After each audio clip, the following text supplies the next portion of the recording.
Whether you're gifting, decorating, or treating yourself, Lowe's December deal drops are here to help you save more all month long. Get up to 50% off select holiday decor. Plus, get up to 45% off select tools and accessories. Shop new December deal drops every week this month and get so much more out of your holidays. Lowe's, we help, you save. Selection varies by location while supplies last. This holiday season, reach for the one butter that never disappoints, Kerrygold.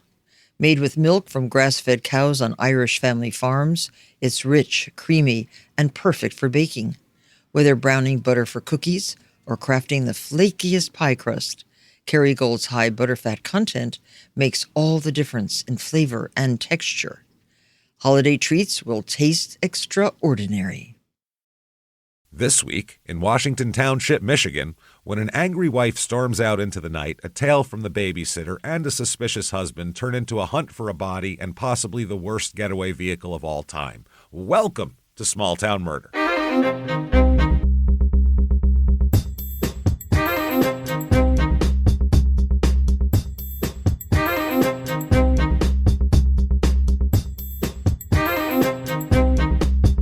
Hello, everybody, and welcome back to Small Town Murder. Yay! Oh, yay indeed, Jimmy. Yay indeed. My name is James Petrogallo. I'm here with my co-host.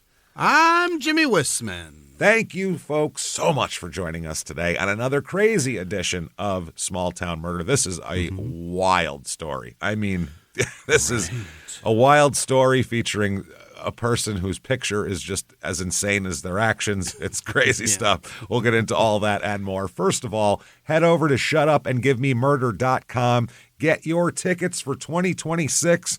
Yeah. Every live show is available for purchase right now. I'm going to read the cities off, and you can check the dates over at shutupandgivememurder.com. These are in order of appearance, though. Nashville, Durham, Atlanta, Phoenix, Salt Lake City, Denver, Buffalo, Royal Oak, Michigan, Milwaukee, Minneapolis, Dallas, San Jose, Sacramento, Tarrytown, and Boston. Those are the places. Any places that we obviously are not going, that we haven't been in a couple years. People have already messaged us. I know you hate here. It's not. No. That's not it at all. We've tried everything. We really tried. It's just they have to. Our recording schedule is pretty deep, so they have to line up very specifically these live show dates. And if they don't, if there's not availability when we're available, then that's we can't the do other it. part. Yeah. That's the problem. Just because we want to be somewhere doesn't mean that everything's available. Yeah. And what's available has to match up with A, time frame, but B, it has to make sense just for accommodations and ability. For everything, be able Logistics. to get there. It's so hard. Thank you for everyone who's bought tickets so far. I think Salt Lake City is sold out. Buffalo is selling very fast. There's a few of them that are selling very fast already. So get in there and get your tickets right now. Shutupandgivememurder.com. Also, get yourself Patreon. My goodness. Patreon.com/crime in sports gets you everything that we put out. First of all, ad-free, number one. Crime and sports, your stupid opinion, small town murder, all ad-free. But the bonus material, that's what you want to look at. Hundreds of bonus episodes you've never heard before immediately upon subscription. And then you get new ones every other week. Every other week. One crime and sports, one small town murder, and you get it all. This week for crime and sports, we're going to talk about a crazy Australian cricketer guy. Oh, yeah? All they have to say is Australia and cricket. You know it's going to be funny. So there you go. We'll figure that out. Then for Small Town Murder, it is Charles Starkweather Part 2. Which is, if you heard the first one's amazing. It's him and his girlfriend, his 13-year-old girlfriend, and their differing sides of the story, basically. And it is wild stuff. We'll get into that. Patreon.com/crime in sports. And you get a shout out at the end of the show as well. So get in there and do that. That said, disclaimer time. This is a comedy show, number one. We're comedians. We're going to make jokes. But this is also a murder show. And all the facts are completely real. We don't embellish anything to make it funnier or anything like that. That's none of that ridiculous stuff because you don't have to.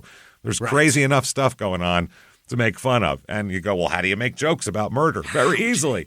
The way we do it, we never make fun of the victim or the victim's family. Why is that, James? Because we're assholes, but we're not scumbags. See, it's real simple. That's how it works. There's plenty to make fun of. We make fun of the murderer. We make fun of some small town just because, who cares? You know what I mean? We're all from somewhere that deserves to be made fun of. Sure. We all make fun of wherever we're from while we're there, so why not? So that said, though, I think it's time, number one, if you think true crime and comedy should never go together, we might not be for you, but for everyone else that wants to hear a crazy story and have a good time, I think it's time, everybody, to sit back. What do you say here? Let's all clear the lungs and let's all shout, "Shut up and give me murder." Let's do this, everybody. What do you say? Let's go on a trip, shall we? We have to. We are going on a trip to Michigan this week. What a place. Here we go. Washington Township, Michigan. Michigan. Oh, the lakes, the trees, the potholes. The land. It's all beautiful. Yeah. It's all very lovely. This is in southeastern Michigan. It's about 40 minutes outside of Detroit. So it's a burb, basically. It's right there. Yep, about an hour 40 to Lansing. If you want to go to the capital to complain about the water supply, that's where you do it, right there. Yeah. And the potholes. And about 2 hours. Government funding for them. For your pothole problem. Yeah. And about 2 hours to Coldwater, Michigan. Our last Michigan episode 614, the Jeepers Creepers murder. And if you remember that one, that had the two most murdery-looking people who've ever lived as the couple involved. That was a mess. Oh, my goodness. This is in Macomb County, area code 248. Really, go back and listen to that Jeepers Creepers one, too. Yeah. Do yourself a favor. And a little bit of history of this town that we'll find out. Area code here, 248, by the way. A little bit of history. Apparently, this town was originally an orchard, or a series of orchards. Apples, I imagine, yeah. It was Westview orchards, all different fruit, actually. They have a bunch of peaches, too, they grow here. Oh, really? And we know that because there is a festival denoting for peaches? The importance of the peaches that we'll get to. They started it. They wanted it to be named after George Washington. Right. It was organized in 1827, and they had a meeting at a guy's house. And when it came time to choose the name, one guy who presided over the meeting said, "I move we name the town in honor of the father of our country," and that was that. And everybody, father of this town, father of this country, unanimous. They all agreed. Never been here before. Everybody who said, "No, he knows nothing about this place." Wouldn't care about it if he knew. Well, he was dead by now, but long dead. Couldn't drag a horse and carriage through this place. Nope. And break it. Too many potholes. That's the problem. Even then, too many potholes. 1827 is the year of organization. It's also home to the historic Octagon House, which, again, another town with an Octagon House. Boy, do they love them. Built by a guy named Lauren Andrus. Took 2 years to make an octagon. 2 years to do 8 sides. Well, I assume that was just one construction crew came in and they were like, "What?" They looked at the plans and they were like, "We're not doing this." And then another one came in, they got halfway done, and they're like, "This is ridiculous. We can't finish it." So they had to get somebody else Every 3 months they get a side up. Yeah, one of those things. We'll find out, though. We've never been to this town, so we need to find out what other people think about it. What's there? With some reviews. Let's dive into those here. Here is 5 stars. Everything is within walking distance of my house. Everything. That's awesome. The Eiffel Tower, the Great Wall of China, it's all within walking distance right there. Canyon, the Domino's Pizza, it's all there. Yeah. And the Walmart. They got Hot and Ready's over at the Little Caesars. Everything is within walking distance. It used to be rural when we moved in. And that's the thing. It went from orchards to slowly knocking the orchards down, building subdevelopments and housing and all that kind of thing. Everything's there. And everything's within walking distance. We fought having all the big box stores coming to our town, but now I actually like the convenience. Well, I'm glad I lost that argument. I'm glad I complained and yelled and put signs on my lawn, and now I don't care. Our area has mom and pop stores / restaurants and bigger chain stores / restaurants. It's the perfect mix. Mix it up. Mix it up. Here's 4 stars. I love the area. Sure. Great. It's quiet and there isn't much going on. However, it can get boring because of that, and it takes a while to get anywhere interesting. Not to mention, I can't get good internet at my house because cable refuses to come out to us. But I love the area. How far out are you? It's only 40 minutes from a major metropolitan area. What are we doing? They've drawn a line in the sand, and it is 20 minutes outside of Detroit. Yeah, it ends there. Wow. The internet we do get is basically dial-up, but with Wi-Fi. Okay? The speed of that. 3 stars, the Romeo Family Diner is an all-right restaurant. Romeo Family Diner is an all-right restaurant. It is a pretty unique restaurant because it's not part of a chain, and it is pretty popular around here. Teenagers can get a job here, usually on weekends or evenings. It has regulars come in just about every day, so it's a pretty satisfying restaurant. That's a review of the town. Okay.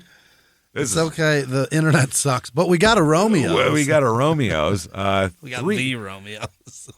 3 stars, and this one, brace yourselves. This might shock you, everybody. All right. Because you know places you hear about. If I say the Bayou, you think hot and sticky. Sure. And if you think Michigan, you think obviously tropical paradise. Right. So these people are very surprised by, quote, cold in winter, too much snow. That's their review. In Michigan, is that right? It's Michigan, you idiot. Yeah. What do you want? Say again. God damn it. What are you looking for? And then finally, 3 stars, maybe my favorite review of all time because you cannot argue with it. Some of these reviews, obviously, you could have a difference of opinion. Everybody knows that Corona commercial was filmed in Michigan, so I can understand the confusion. This person here, 3 stars, they are right, and there's no way of arguing. Right. Quote, not sure what future will bring. Not sure. Argue with that. I dare you. I dare you. Challenge that person. Challenge niche user. I dare you. Yeah. That's their name on there. Okay, people in this town, 28,007. So not a small size. town, not a huge metropolis. Good sampling to know some things. A good suburb. Yeah. It is a few more guys than women here, which is odd for a town of over 1,000 people. You got to be strong here. It's about 50.5% men, about 49.5% women. Median age here, 43.9, so a little above the national average, which is about 38. Family here. This is like you move out here with the wife and kids or husband and kids or whatever you want to do. If you're a woman, man, I don't know. But you're going out here and you're settling down and that's it. You're going to go play in the yard. 58% married, low divorce rate, low children that are with single parents type of thing. It's just very much family units in the suburbs outside of Detroit. Race in this town, it is 89.3% white, 2% black, 1.1% Asian, 4.7% Hispanic. Religion in this town, it's 43% religious. And, looking at all the stats here, Catholic is the highest one, which I'm surprised in the Midwest. Yeah. But there you go. Catholics, as we know, are the Baptists of the North. Of the North, yeah. They are there. They're going to be everywhere. Let's see. Unemployment rate here is low, actually, compared to the rest of the country. Yeah, there's a lot of jobs around here to have, apparently. The median household income here is high as well. Which we get in these kind of outer suburbs or kind of inner suburbs a little bit here. It's $89,466 a year, which is about $20,000 over the national average. Right. Not bad. Median home cost here is also slightly above the national average, $387,700. So good money. Not bad. Not bad. And it's a lot of kind of, leafy properties, big yards, that kind of thing. It's family type of deals. Yeah, for that kind of money. Well, you know what? Maybe we've convinced you to move here. Possible. Despite the snow, despite the potholes, you want to go to the internet connection. Romeo's Diner. We have for you the Washington Township, Michigan Real Estate Report.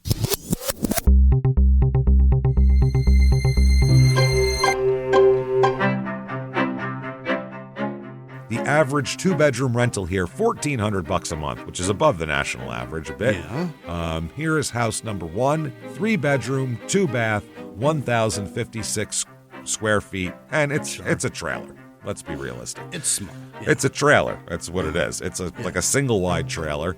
The listing calls it a well-maintained 3-bedroom, 2-bath home built in 2013. Built together? And built is like in quotes. Yeah. Is that when it was parked? Or that's when they spot welded it, the final pieces in place, and shipped it on over to your lot number. So this is $40,000 for this, though. Wow. I don't think it includes land, though. I think No you way. probably have to No, pay. that's- And there's like a walk-in closet, which is weird for a 1,000-square-foot trailer. It's strange. Here's second house. Here's a 3-bedroom, 2-bath, 1,663 square feet on 0.56 acres. It is just kind of your standard family home. You know what I mean? You got a couple of kids. There's a couple of bedrooms for them. There you go. $329,900. That's kind of the most average house you can think of. And then house number 3 is a gigantic, it looks like a museum, this house. It's crazy inside. 5 bedrooms, 7 bath, T-bowl for each and every b-hole, and then some. 6,085 square feet, a monster house. Tons of like marble everywhere and like Great. it's wild looking. It looks like the lobby of a nice hotel. That's what this place looks like. It's wild. $3 million though. Ha! $3 $28,000 million person town. dollars. Oh my God. Yeah. How I do don't you know. do that? I don't know who is moving there. I mean, someone who works in Detroit and somebody doesn't who works mind in driving Detroit, 40 minutes, I guess. That's all I can imagine. I don't even know where that money is in Detroit, for Or Christ's it's sake. remote. I mean, you got to just be able just to be at The home. president of GM lives there. That's all I can imagine. Yeah. Anyway, things to do here. This Romeo thing must have... It's got a hold on this town. Yeah, the title. There's a Romeo Diner. This is the Romeo Peach Festival. Oh. That's why I think they grow peaches here, based on this. And I'm looking at the schedule, and it's big into pageants. That's what all these festivals around here. Like I looked at like people who will be appearing here at this festival. The 2025 Peach Queen of Romeo, Olivia Lynn, who's an 18-year-old from Washington Township, and she is the 2025 Peach Queen. So, Come get her autograph. Yep, she's the valedictorian of Romeo High School also. 2025's Lil Miss Peach Blossom also will be there, that. who is 4 years old. When are we going to stop this? Is it coming soon? No. I'll tell you right now. Nope. They're going to keep doing it. And the 2025 Mr. Peachy King also, who is 5 years old. And Mr. Peachy King. he's going to be entering kindergarten in the fall, so that's good news. It literally says that. I don't know what's going on there. Shit. Then there's going to be some performances at 7 o'clock on the Friday night. They're going to have open mic night at Romeo Gold Studios, so that'll be great. Boy. Then from 7 till 11 at the Old Masonic Lounge, we have Dirty Mike and the Boys. That's the band Dirty playing. Mike and the boys? And not Dirty M-I-K-E, Dirty M-I-C. Dirty Mike and the Boys, the New Relatives, and a, quote, special guest. So we'll all be waiting with bated breath to find out who that is. Then the next day, the Saturday, that was the Friday, there's all day long we got music. 2 o'clock, Casual Smile will be playing. That's easy listening, if you didn't think that just from the name. At 5 p.m., the Jukebox Junkies will be playing. Sure. They play shit from the 60s and 50s. Easy listening. And then at 8:30, Parallel Fifth will be playing, which is party music. And then at the Masonic Lounge, because that's at the Romeo Lions Clubhouse. Then if you go over to the you can club hop this night.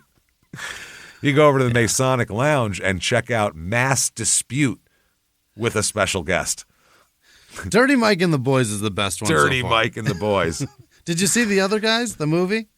No. There was a team of homeless people called Dirty Mike and the Boys who were having orgies in Will Ferrell's car. Oh, perfect.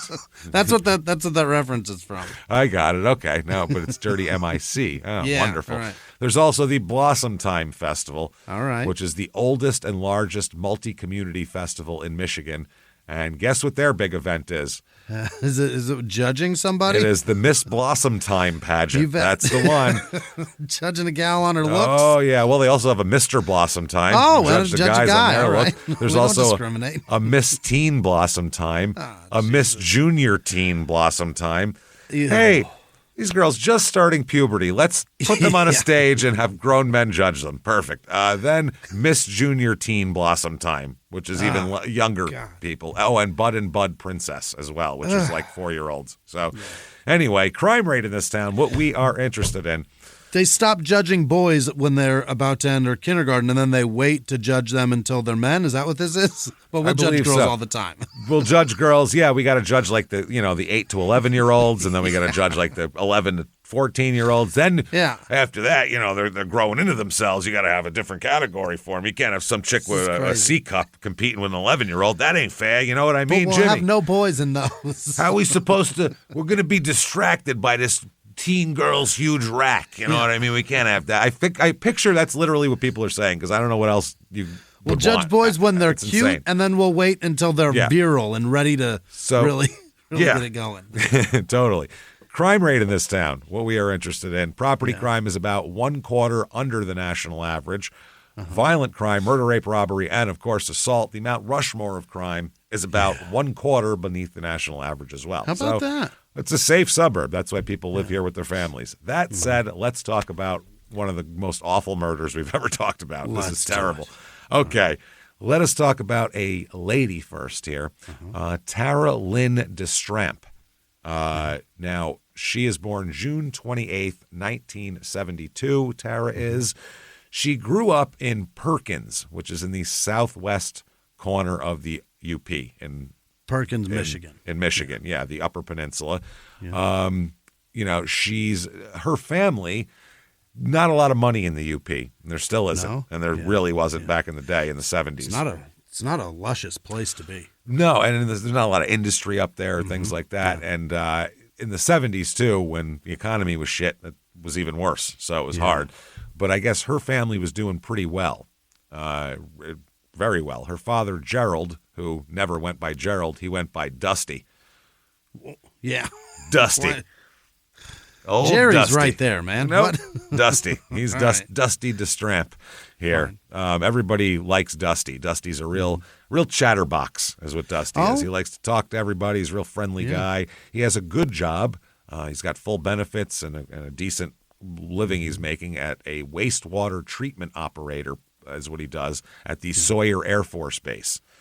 Oh, so that's good. He's a civilian contractor at an Air Force base. Sure. So his checks are going to clear. That's what that means. All the time. That's They got to have that. I mean, wastewater treatment needs to be done at an Air Force base. Period. It'll always have to be done.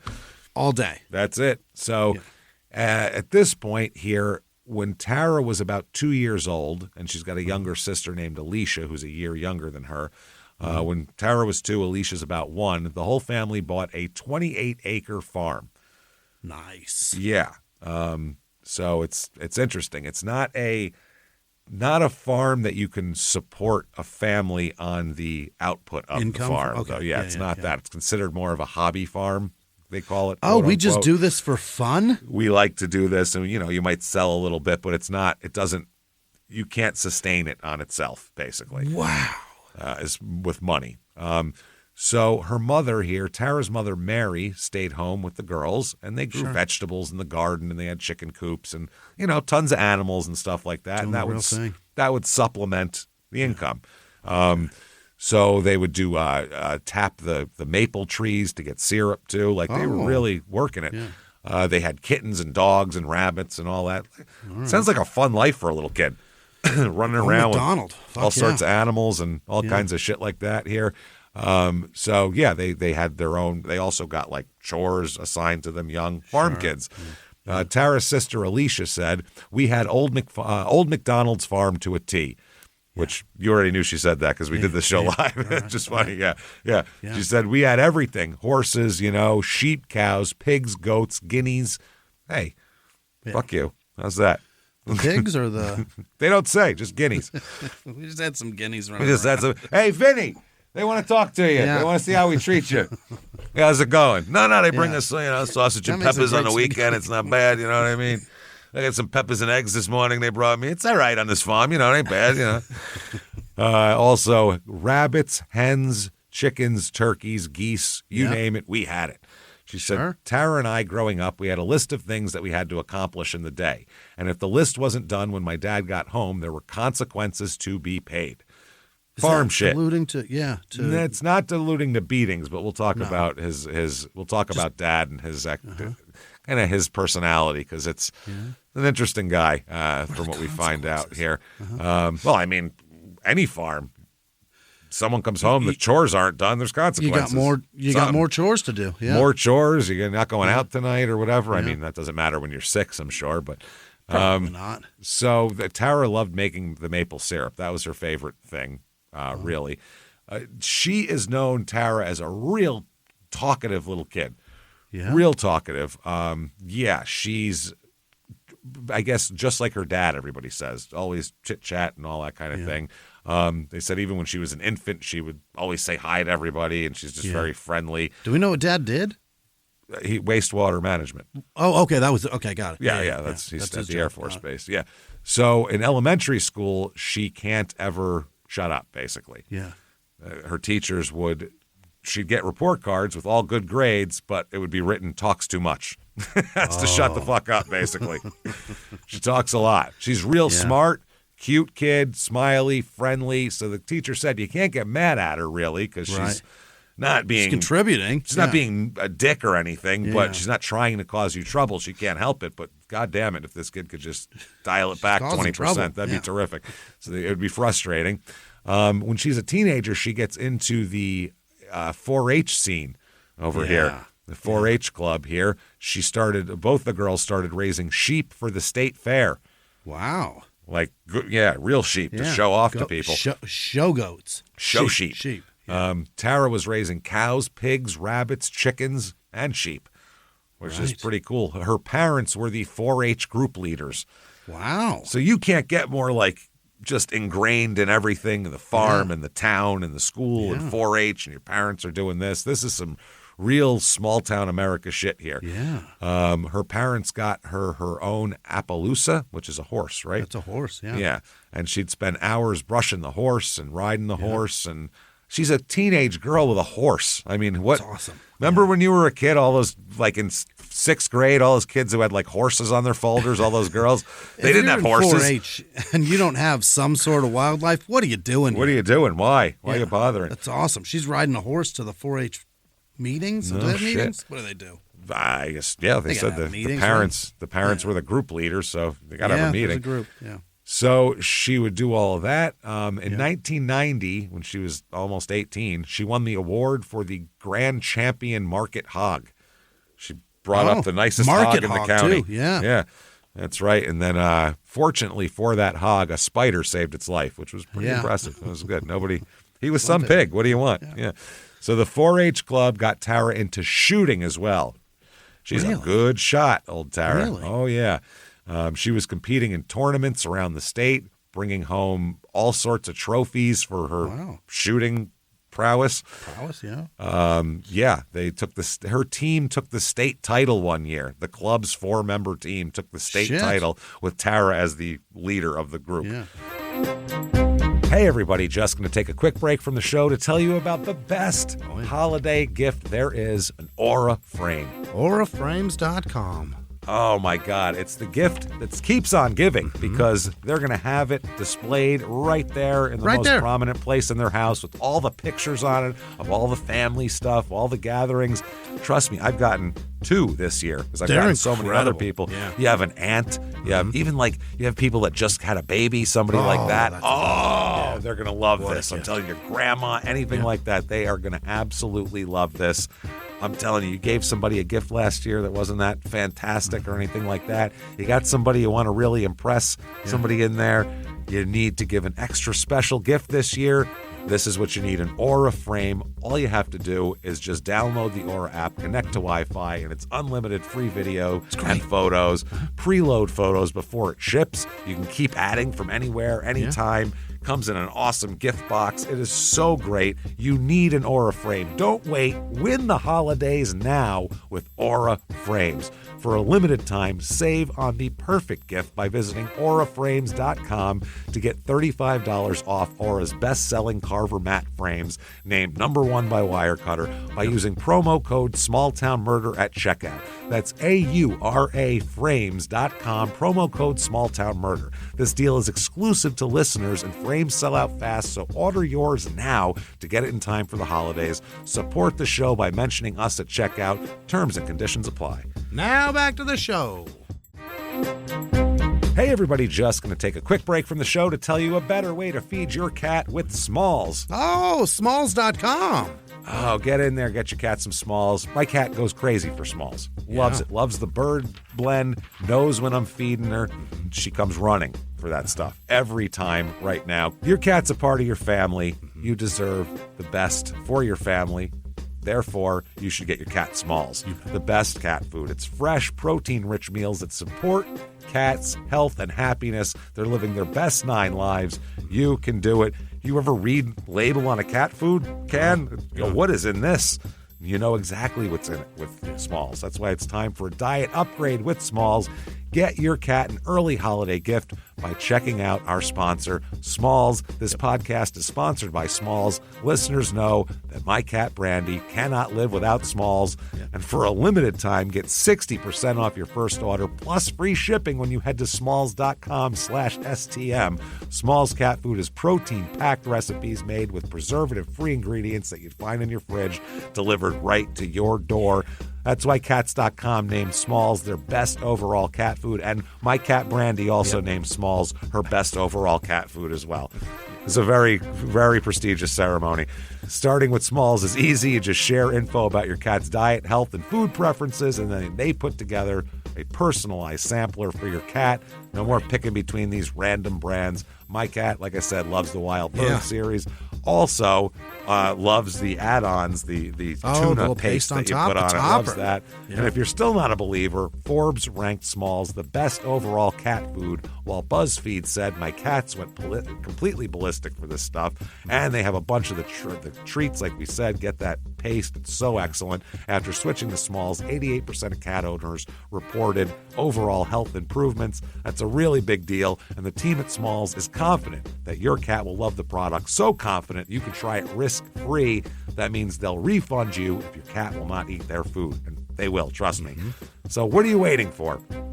Give your cat the food they deserve. For a limited time, because you're a Small Town Murder listener, you get 60% off your first order plus free shipping when you head to smalls.com/STM. One last time, that's 60% off your first order plus free shipping when you head to smalls.com/STM. Now back to the show. Not Everything bad. she does it well, huh?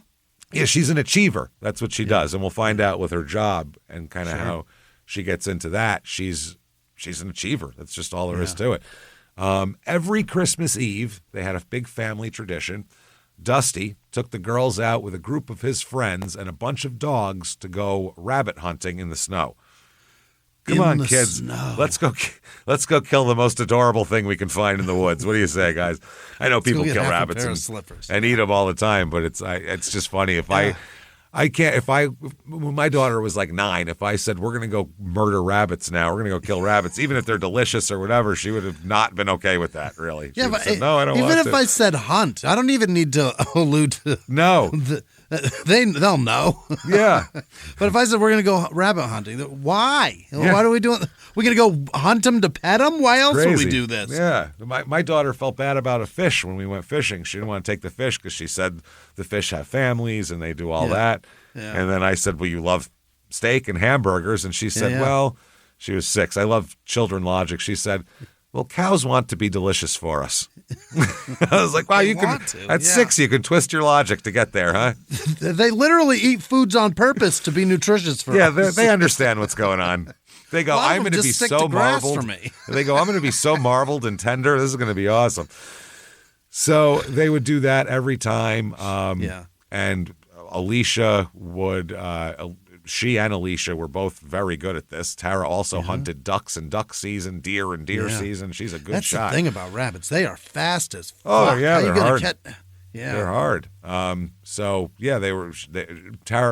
Tara was known for being able to do very good with bringing deer down with a single shot. So you don't have to chase them and all that. Yeah. So that's a good shot, putting it right where you want it. Heart long head, yeah. Now, Dusty isn't perfect either. No? No. Apparently, Dusty, known for having a bit of a temper. Short temper. And being a little verbally aggressive with Mom. Yeah. Okay. Yeah, so he would yell and all that kind of shit. I mean, I don't know. He's a UP farm guy. I don't know if that's normal or what. But and shit filterer. He's not going to be a Yeah.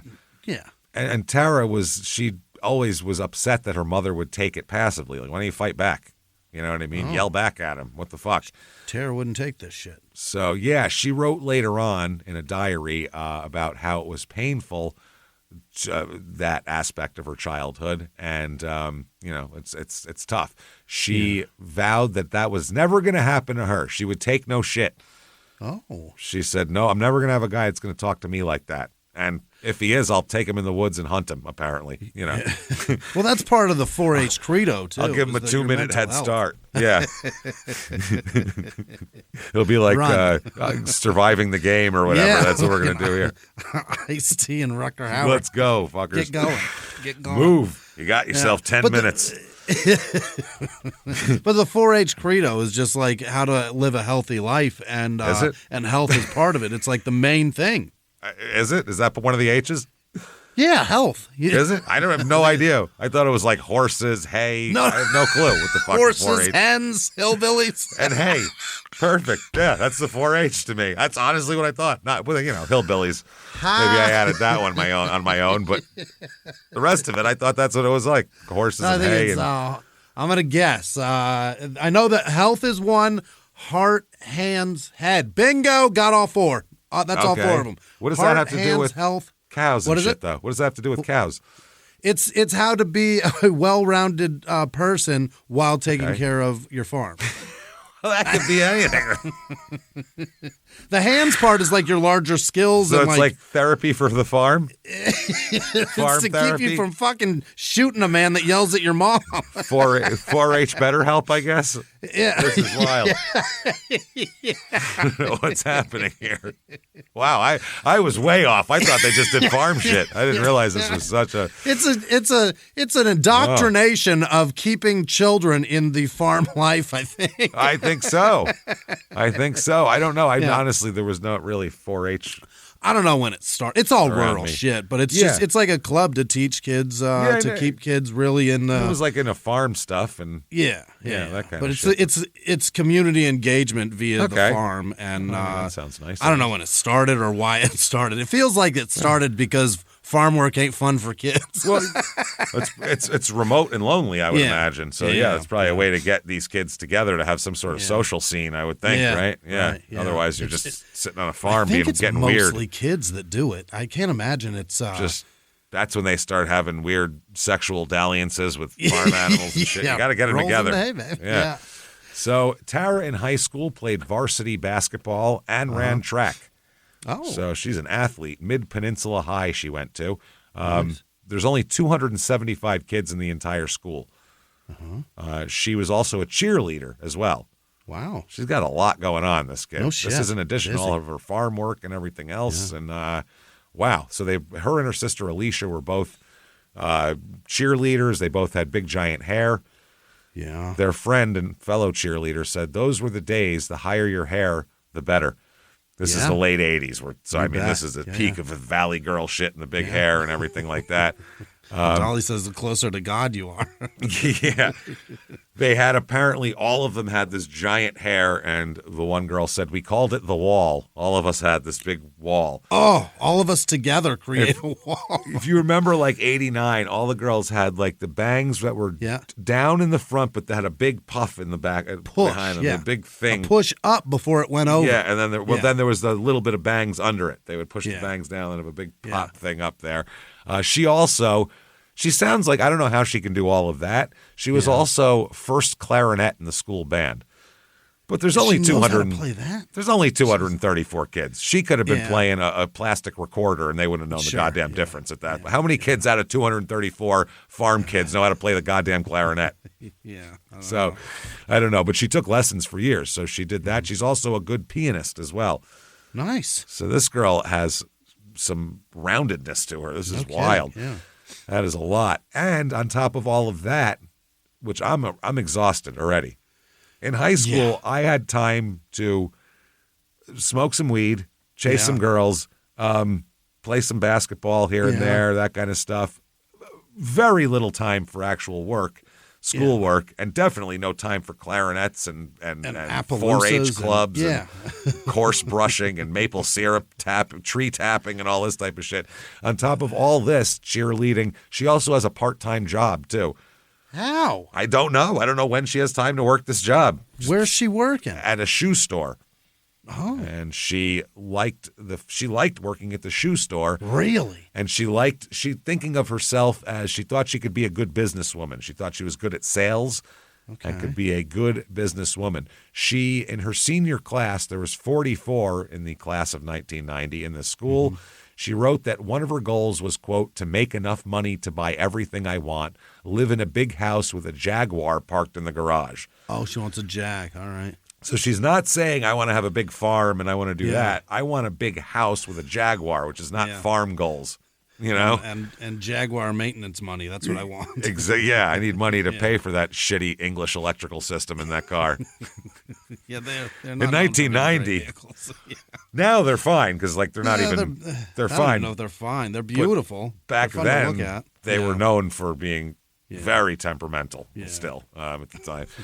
So in college, Dusty and Mary weren't ready for her to go off to a big school for college. No? They wanted her to spend 2 years at the community college at home before going off, which also is a more economical way to do it because you can get all of your prereqs out the way. Get all that out the way and pay. It's the same credits, but you're just going to pay way less money for them. A tenth of the money. Yeah, but I mean, part of it is going to be on your own and social, and that's part of the college experience too. But they want her to stay around. They're farm kids. They're not used to having them gone. So she attends the Bay de Noc Community College. Okay.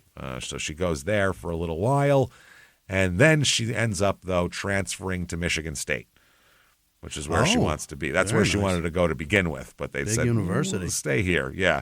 So she studied marketing and loves marketing. Really? So 92 is when she transfers to MSU and begins a business degree or a business administration degree. That's what she wants to do. Is that the MBA? That would be a master's of business administration, I think, if I'm not mistaken. So I think it's a postgraduate thing. Okay. So she ends up there and, she's hanging out in college. And for the first time, she's living out of a small town. She's off the farm. She's tons of kids, and she's kind of no 4-H, no FFA, none of that out shit. Here in the city, goddamn city, no clarinet lessons, none of this shit. So she, spreads her wings a little bit. Yeah, and she meets a guy that she likes. Yeah, he's into political science. He likes politics, marketing, and politics. Beautiful. Man, talk about full of shit between the two of them. Not that don't listen to a word they got to no, say. If a couple comes up, I'm in marketing, he's in politics, you go, Jesus Christ, guys, please. You're both about to lie to me? So you're going to sell me Amway? What are we talking about here? You're going to try to recruit me for a multi-level marketing? Yeah. So Stephen is his name, Stephen Grant. And this guy's picture is amazing. It's his fucking eyes. Oh, boy. I can't wait to show everybody on social media this guy's picture because we did this for a live show. When you put his picture up, 1,000 people laugh immediately. Right away. You don't have to say anything. Just say Stephen Grant picture and Bingo. 1,000 people laugh. You're funny looking. That's just the way it is. Yeah. And it's just, there's nothing really that stands out about his face and his hair and his ears and his nose. It's just his these facial expressions. Fucking crazy eyes. They're so big. It's his facial expressions are always weird. Every one of them is weird. I've seen 20 different pictures. They're all weird. He almost never like looks he's normal. Surgically had his eyelids removed. It's just to be. He's one of those guys that you can see the whites of his eyes way too much around his eye. Like it's really, really so creepy. much white. It's strange shit. Yeah, he's almost. It's to the point where if there was let's say there was a picture with 25 people in it, your eyes would immediately be drawn to him with his big stupid eyes. They're so weird. What's going on with those eyes? So, but he's handsome. He's tall. He's like an athletic guy. He had just graduated from MSU. So he's like 2 years older than her. Now, Grant is a friend of one of Tara's roommates. That's how they met. In college, you meet people like that. Oh, yeah. And he immediately began pursuing her. He liked her. He thought she was hot shit. He was a huge partier and womanizer, is what he's known for around. He's a college kid. And he's already graduated, but he's still hanging out at college and hanging out at the college parties. Yeah. Why is that? Why are you still here? Yeah. You like college girls and booze. College pussy. That's why you're here. Yep. He's got a girlfriend at this point, but basically he's known as someone who he'll go to a party and cheat with any girl he can find. He does he's no fidelity whatsoever. Wow. He'd tell his friends that he's an atheist and he's going to hell anyway, so he might as well enjoy the ride. Wait, that's not how it works. That's not. And first of all, I'm not aware of cheating on a girlfriend as a even in the most religious circles as a hellbound thing. It's not your wife, or you didn't like suffocate your grandma. This is if college. You're atheist, then you don't believe that shit exists, man. That's the other thing. Stupid. I'm an atheist. I'm going to hell. That's you are confused, sir. You're confused how shit. Well, I don't think you're an atheist. I'm going to say that. Yeah, I think you're very religious. To be Based honest. on that statement, you're not, at least agnostic. We're going to bump you up to. Right. Certainly not atheist. Borderline Christian. Yeah, I mean you're almost there. So he and Tara meet at a party, and this was just, I guess there was apartment complexes that had parties all the time, and all the kids would get together, and So he told her that he graduated from college and he was taking an aim at a career in politics. He's not running for shit with those eyes, I'll tell you that much. No. I mean, he's with the womanizing, he's certainly qualified. He's qualified there, but you look at his eyes and he looks like his eyes look like he has not seen a woman in 20 years and he just saw a giant pair of tits. That's what his eyes look like. Like, oh, yes, but all the time. So you can't do that. He takes a temporary job as an aide in the Lansing office of a state senator named Jack Faxon, who was out of a Detroit suburb of Farmington Hills. And he just wanted to get his foot in the door, get some experience to move up. And that's how you do it in politics. Farmington Hills is beautiful. That's the rich place. Yeah, absolutely. So Grant was thinking, if I do this right, if this guy gets reelected, I'm going to end up probably a paid staff member at that point.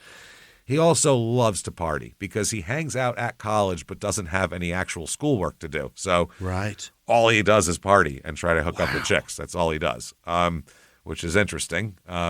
Now, Stephen and Tara date a couple of times. Tara likes him. He's good looking, she thinks anyway, confident and all that kind of shit. But the relationship doesn't really go anywhere. Yeah. They remain kind of just buddies that run into each other at parties and stuff like that and know each other, but they don't really hook up or have any kind of romantic thing going on. That is until 1994 in August. Okay. Yeah. Tara's grandmother dies. Oh, no. Which obviously makes you horny, clearly. It doesn't. But somehow this is going to spark a relationship. Okay? Really? Yeah. The family unites for the funeral. And Stephen showed up. He spent the entire day driving up from Lansing and surprised Tara. And he called her to say at her parents' house to say, hey, I'm in town where the funeral is. I'm going to come to the funeral home if you don't mind. Which that's a long drive to go, hey, I'm coming if you don't mind. Right. No, turn back around and drive back down. So, he's there. So Tara said, yeah, sure, come to the funeral home. He came to the funeral home. Tara's there with her boyfriend. Oh. Yeah, so Stephen's like, okay, this is interesting. Yeah. But Stephen and Tara they have a good back and forth that pisses the boyfriend off, obviously, so he's going to act jealous. And he's probably some small town dipshit goober or something. So, he didn't go to college with her and all that kind of stuff. Yeah. So she probably looked at him as, just kind of the local guy who gets jealous and who knows. But either way, she is impressed that Stephen drove all the way from Lansing to be here. Right. She's very impressed. She said, maybe I underestimated this cat here. Maybe he's just, maybe he's that kind of guy, you know what I mean? Kind of guy you could depend on who will drive hours to your grandmother's funeral on spec. This is a good guy. Without asking, is there a guy there? That's what I mean. Not even asking. Hey, not saying like then we can go out to dinner later. Just I wanted to go pay my respects and make sure you're okay. That's nice. So Grant was invited. Stephen gets invited out that night to the family dinner. Okay. I said you could bring him along too. Family doesn't like him at all. No? Nobody likes him. No, they do not like him. Get rid of him. Alicia despised him, the sister. Oh, yeah. Couldn't stand him. She was disgusted by the fact that Tara was liking this guy and laughing at his jokes and shit like that. Oh. Not into him at all. She said he was, the way she put it was he was entirely too worldly. What does that meaning mean? he's been around too much. Got it. Yeah, he works for a politician. He's a little too fast for her is the way she put it, basically. But it doesn't matter. If Tara likes him, Tara likes him. So it goes. After dinner, he got back on his car and drove home, and that was that. Mm-hmm. So Tara's sister said she was never into Stephen at all. Alicia said absolutely not. She said he was a guy who bellowed when he talked. He's always has a lot to say and always a big thing. Yeah. And at a dinner table of a family That's after weird. a funeral, you don't really need that. So Alicia said also he always had to have the last word no matter what. So that's her impression. But I mean, there's a lot of siblings that don't like their siblings. Oh man, yeah. Husbands, wives, girlfriends, boyfriends. That kind of comes with the territory here. So after a few months of dating, they go back down and start dating here. She moves in with him. So this comes out of nowhere. No one expects this, that she's going to move in with him. So he must have quite the rap. He's doing it. Never mind her doing sales. He can do some sales. He's selling, yeah. He is selling hard. Now, the guy he was working for got reelected in the fall, but basically he doesn't get offered a job. Oh, shit. No, so he must have been shitty at his job. Terrible, yeah. No one offers him a job. None of the guys. He didn't even say, I don't have room for you, but this guy, they just drop him. Fuck him. Huh. So he gave up his apartment and he moved to Detroit to work in his father's machine shop in Mount Clemens. Yeah. That's what he's going to do. Tara moves with him. That's not politics at all. No, that is a machine shop where they make ball bearings. That's failure, right? Yeah, if you set out to be in politics and now you're working went to college for it. Yeah, now you're working in a machine shop in Mount Clemens, I would say probably failure. Whoops a daisy. Even if working in a machine shop is great and fine, it's not what you wanted to do. Yeah. It's not what you were trying to do. Yeah. You went to college for nothing machine shop oriented. Nothing at all. So now you're making ball bearings, which sounds Yikes. for a guy who seems to like to do things and has interaction shit with bubbling humans. and politics is an adrenaline kind of all that to say, okay, now make the same ball bearings every day forever. You're Sounds turning pretty metal boring. into a balanced ball, a very small one, over and over and over again. Here's big metal. Make it into smaller pieces of metal, but real smooth like. Make them roll. All right. Yeah. So September 1996, Stephen and Tara are married in a little country church up by her hometown there. Yeah. Stephen had proposed on a bench in front of Detroit's Institute of Arts. So that's nice. Real romantic. Yeah. At the time of the proposal, he was trying to do something better with it. He's trying to better himself. Now, I don't know what he works at a machine shop in Mount Clemens. I don't know what he needs all these skills for, but he wants to get himself to be a more cultured person. Like what? Have sushi? Like he wants to learn about fine wines and learn about fancy foods and fancy ingredients and He's you a work foodie. in a machine shop. Yeah, who gives a shit? And you can't afford to be a foodie at this moment in time. Not like that. Not French wines and shit. But that's what he wants. He wants to learn how to cook fancy foods and all that. Okay. And he actually becomes good at it. He knows his wines and he learns how to cook some decent food. And he's a good talker. She's a good talker. If you go over to their house, you're going to have a fun night. They're going to make some food. There's going to be some wine. They know how to talk. They know how to bullshit. Yeah, it's a good time. He's setting himself up to be a really great host. Yeah. He's trying to be. He said, well, if I can't do what I want for a living, I'm just going to be a general bon vivant of fucking life. You know what I mean? My own maitre d' at home. That's it. I'm just going to be this fucking, I'm going to be this man of the world and live well. During the day, I make ball bearings. At night, I eat soft cheese. Soft cheese. He also affected a way of smoking a cigarette while holding it from underneath it like that, backwards in the fingers. and a slight French accent, just very slight. So if someone asked him something, he'd go, mm-hmm, oh. That's just the little, very small things. That's all. With the cherry at his thumb and forefinger. Yeah, little things like that. So Tara has trouble finding a job, and Stephen's the one supporting them financially at this point because she's having a hard time finding a job. But then she gets a job with a company called Kelly Services, which provides workers on a temp basis to different businesses and industries. It's a temp company, that sort of thing. Now, she's placed in one of her assignments in a local office of a company called Morrison Knudsen, which is an engineering firm that built the Hoover Dam and the Trans-Alaska Pipeline. Not the Trans-Atlantic Pipeline. That's a different pipeline. Trans-Atlantic one. It goes all the way across Trans-Atlantic. All the way it's only through Atlanta. It's a very short pipeline. It just goes through all the Peachtree streets, all of them, which is all of Atlanta.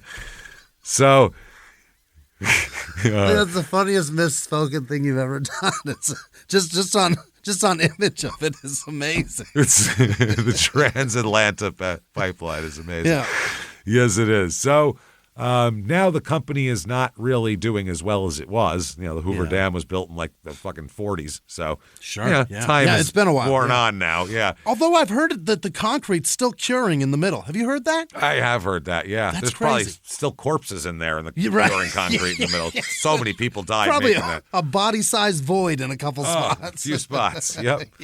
That's just putrefaction is what they call that in the middle of all that concrete. It's not drying. Yeah. So the company's about to be bought by the Washington Group, which is a giant, big engineering and construction company with worldwide operations and more than 20,000 employees. Wow. So they're about to be bought out. Now, Tara sees this happening and wants to latch on permanently with this company because she sees if we get folded into this company, there's going to be room for advancement. So absolutely. Her big thing is she wants to do it. And she has great work habits, obviously, as we found out. She can really manage time, obviously. Great personality and all that sort of thing. So she ends up being taken on by the company and taken away from the temp company, which is great.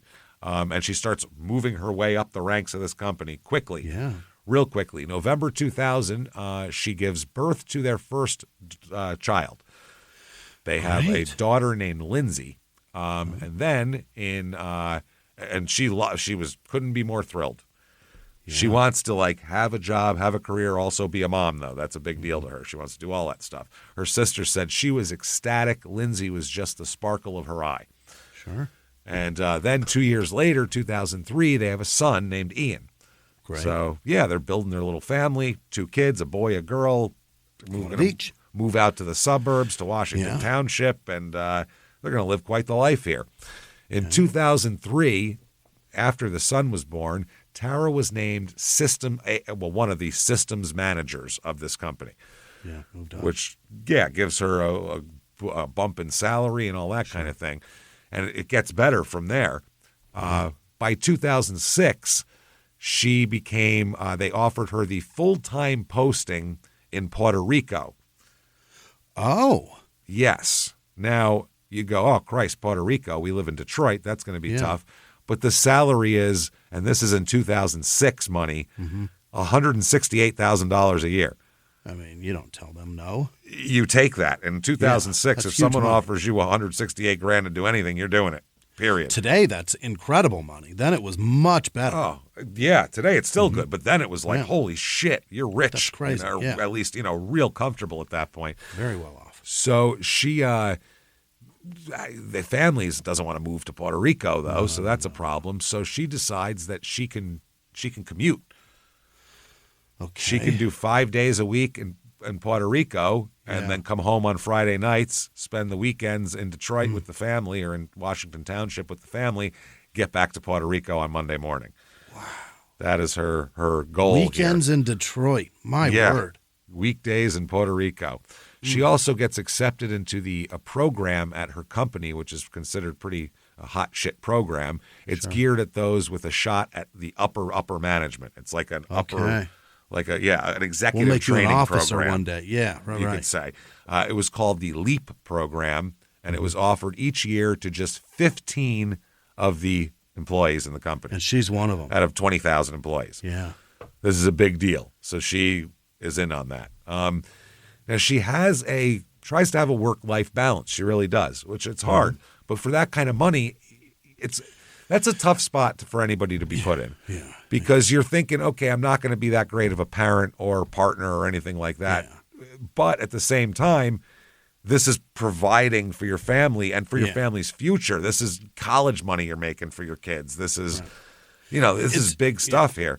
And you're making 3 average people's salaries every year. Yeah, that's what I'm saying. It's worth giving it a go. And Steven still makes a few bucks on the side at the machine He's shop. working for Dad, so he's probably making a decent living. They're doing very well for themselves. Yeah. And with 2 small children, you look at, well, fuck, that's part of my responsibility. And that's Absolutely. And that's that's why it's hard to be a parent, to balance all this shit. You get it? Yeah, that's everything. Now you're seeing why it's not smart to have a baby at 21 years old. That's why. It's hard. Life planning. She wanted her kids to be well-rounded like she was. Yeah. Apparently, the elementary school that Lindsay goes to doesn't offer Spanish to first and second graders, and she's upset. Really? She wants the kids to learn Spanish when they're 6. Oh, Yeah, but they don't teach kids that in elementary school. You got to put them in a class. Yeah, because that's when their brain could do it. Right. Exactly. It'd be much easier if you taught them all that shit when they're 5. They learn it quickly. So she wanted them to be bilingual, though. That way, also, she'd come down to Puerto Rico, bring the kids down. Sure. She was also okay and happy because one of the au pairs that they hire, because they have to keep hiring a series of au pairs to come in and help with the kids, because Steven does his work too, and whatever. So one of them was Spanish, so she would tutor the kids as part of her duties. Terrific. Tara also stays very on top of the household things while she's in Puerto Rico. She would call him to make sure that he had, taken the kids to the ballet stuff that they were doing, and also to the actual ballet because they need to learn culture as well. She's got like a chart of what these kids need to know. Yeah, it's Did Spanish. They go to ballet, and then also tonight you have the Nutcracker to go watch. You got to go watch that. Yeah, she wanted Lindsay to take dance lessons. Wow. And she also, at 5 years old, got Ian to start taking hockey lessons. Is that right? Yeah, that might be a little much. I mean, she doesn't know it, but obviously, but you can fuck that kid up. Yeah, well, putting young girls in dance a lot of the times too. I know there's tons of young girls who did dance, but a lot of times, and you'll know that because all the girls that you did this with probably did this. A lot of that leads to eating disorders. A lot of the times. Yeah. Somehow there's a correlation mathematically. Between fitting into those clothes and being able to do the things, but more of that, it's a kind of not an intrusiveness, but it's that achiever thing also fucks with kids' brains when you tell them achieve this and achieve that and dance when you're 4 and dance that. But if you're that kind of person that did that naturally, like Tara is, you don't even think about it like that. You're thinking about it as that's what I wanted. That's what I did. Yeah, and I loved it. So Tara started taking golf lessons, by the way. Really?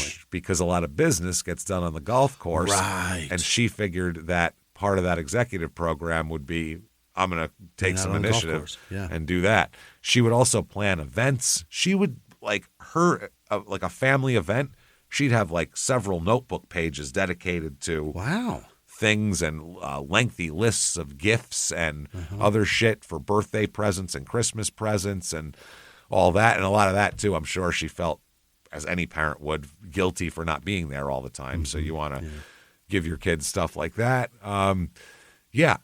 She, in 2007, in early 2007, like January, because she's generous with Steven also, she was already planning the details of a special surprise for him, a combination birthday Christmas present for him in December, which would be a completely lush, luxurious Napa Valley tour.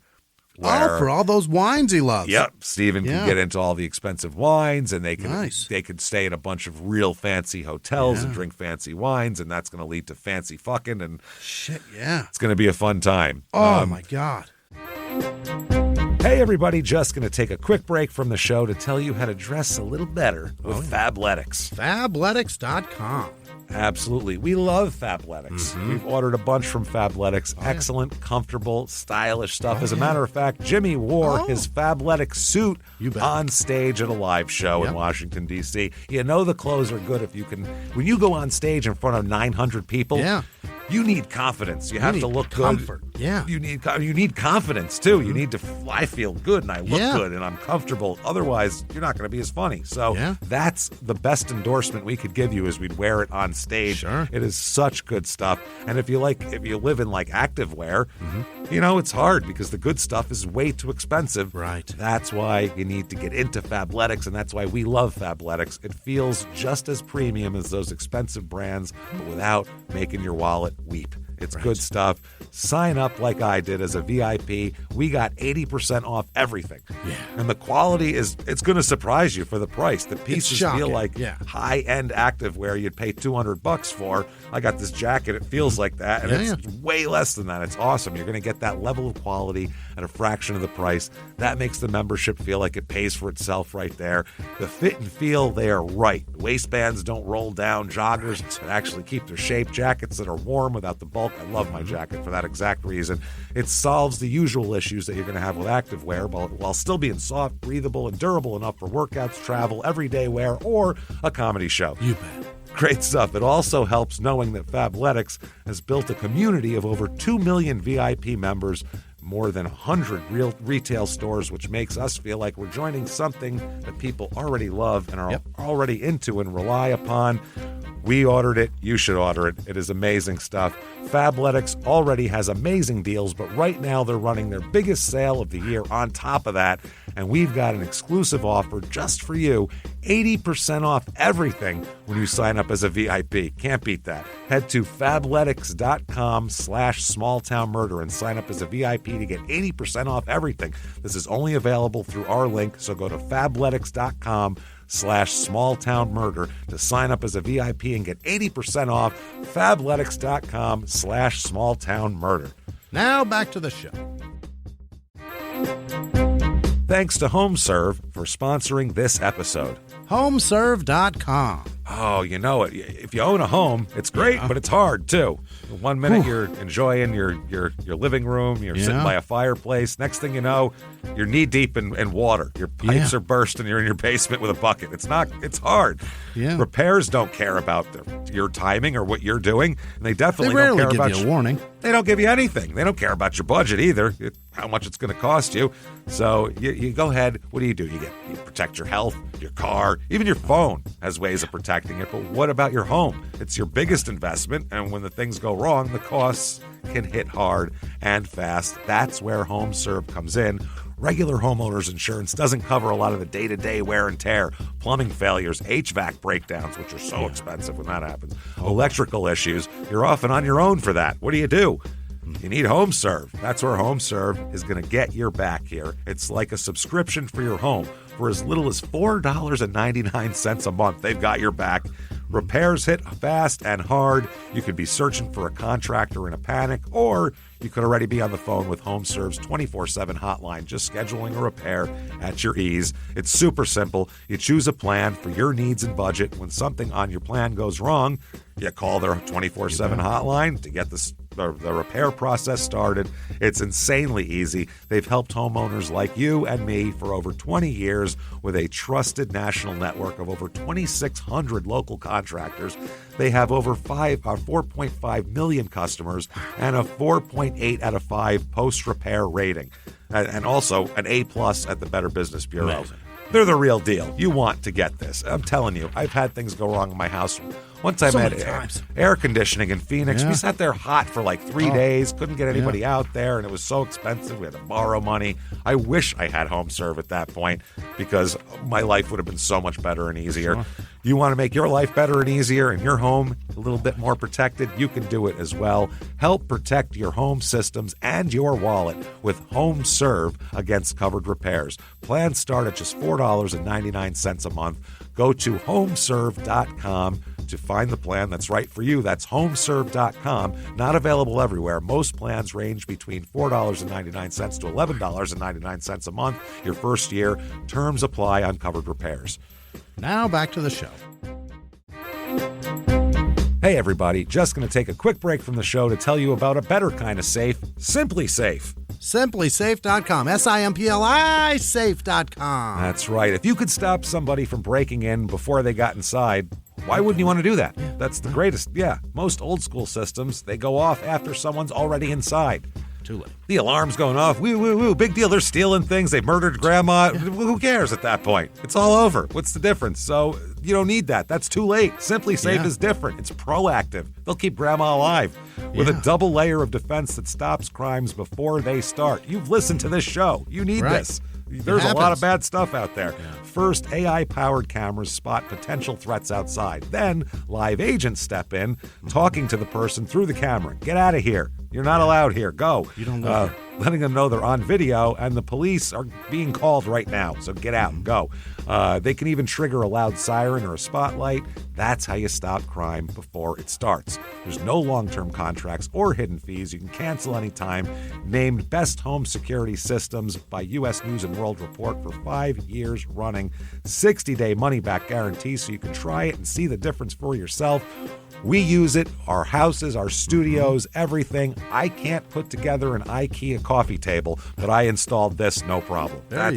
I'm telling you, it's good stuff, super easy, it's great. You can do it too, and you really should, because I feel better with this. I really do. And for the holidays, protect your family. What are you doing out there? This month only, take 50% off any new system. This is one of the best prices you will ever see from Simply Safe. Don't miss it. Hit simplysafe.com/small. Again, that's simplysafe.com/small and lock in your discount. There's no safe like Simply Safe. Now back to the show. Like a belly full of Screaming Eagle and cake bread and then anal? Come on. Shit. Cake bread, yeah. That's why she needs the cake bread. She's like, oh boy, I better loosen up. Shit.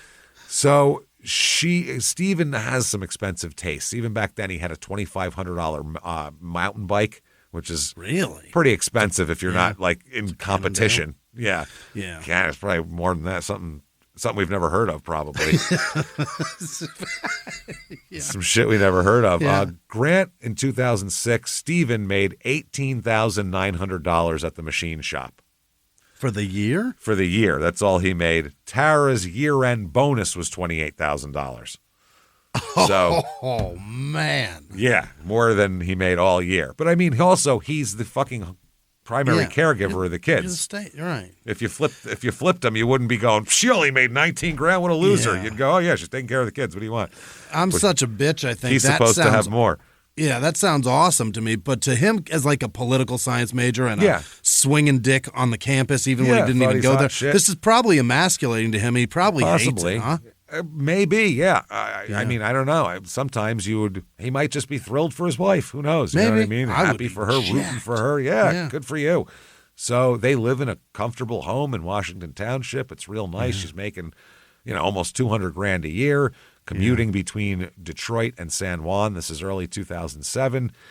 That's how it's doing. And Steven, everybody said he prided himself on the Mr. Mom thing. Sure. He loved it. Yeah. He would be at the soccer dad on the field when the kids were doing soccer. He was like one of the coaches. And a local newspaper reporter said he took them to all their appointments and soccer games and appreciated getting the accolades for that. Okay. I am a good dad. Because, I mean, that's all he's got, honestly. Yeah. It's either that or I make really smooth ball bearings. What the fuck else is, you know what I'm saying? There is something about being told you're a great dad. That feels so fucking good. Yeah. Holy shit. That's what I mean. You're trying to do that. It's awesome. So Tara's running this office in Puerto Rico. She's an operations manager by this point, and it's very interesting. She works for the Washington Group International, which is based out of Idaho, hires people in Michigan to work in Puerto Rico. It's a very confusing thing here. Makes you worry that shit's shady, right? It sounds like a lot of places to hide things. Yeah, exactly. You're not going to find the queen, I'll tell you that much right now. So February 5th, 2007, there is a letter that Tara writes. She writes. Did I just say that? Yeah, a letter that I literally looked at my notes and it says Tara wrote a letter, and I said a letter that Tara wrote as I'm reading that because I'm a moron. She built that transatlantic pipeline. Wow, so it's all right. That's okay. Tired, my throat hurts. I was at the dentist for 3 hours yesterday. My mouth open, so I have that dry throat thing going on. It's not good, man. So this is all right. She can rotes all she wants.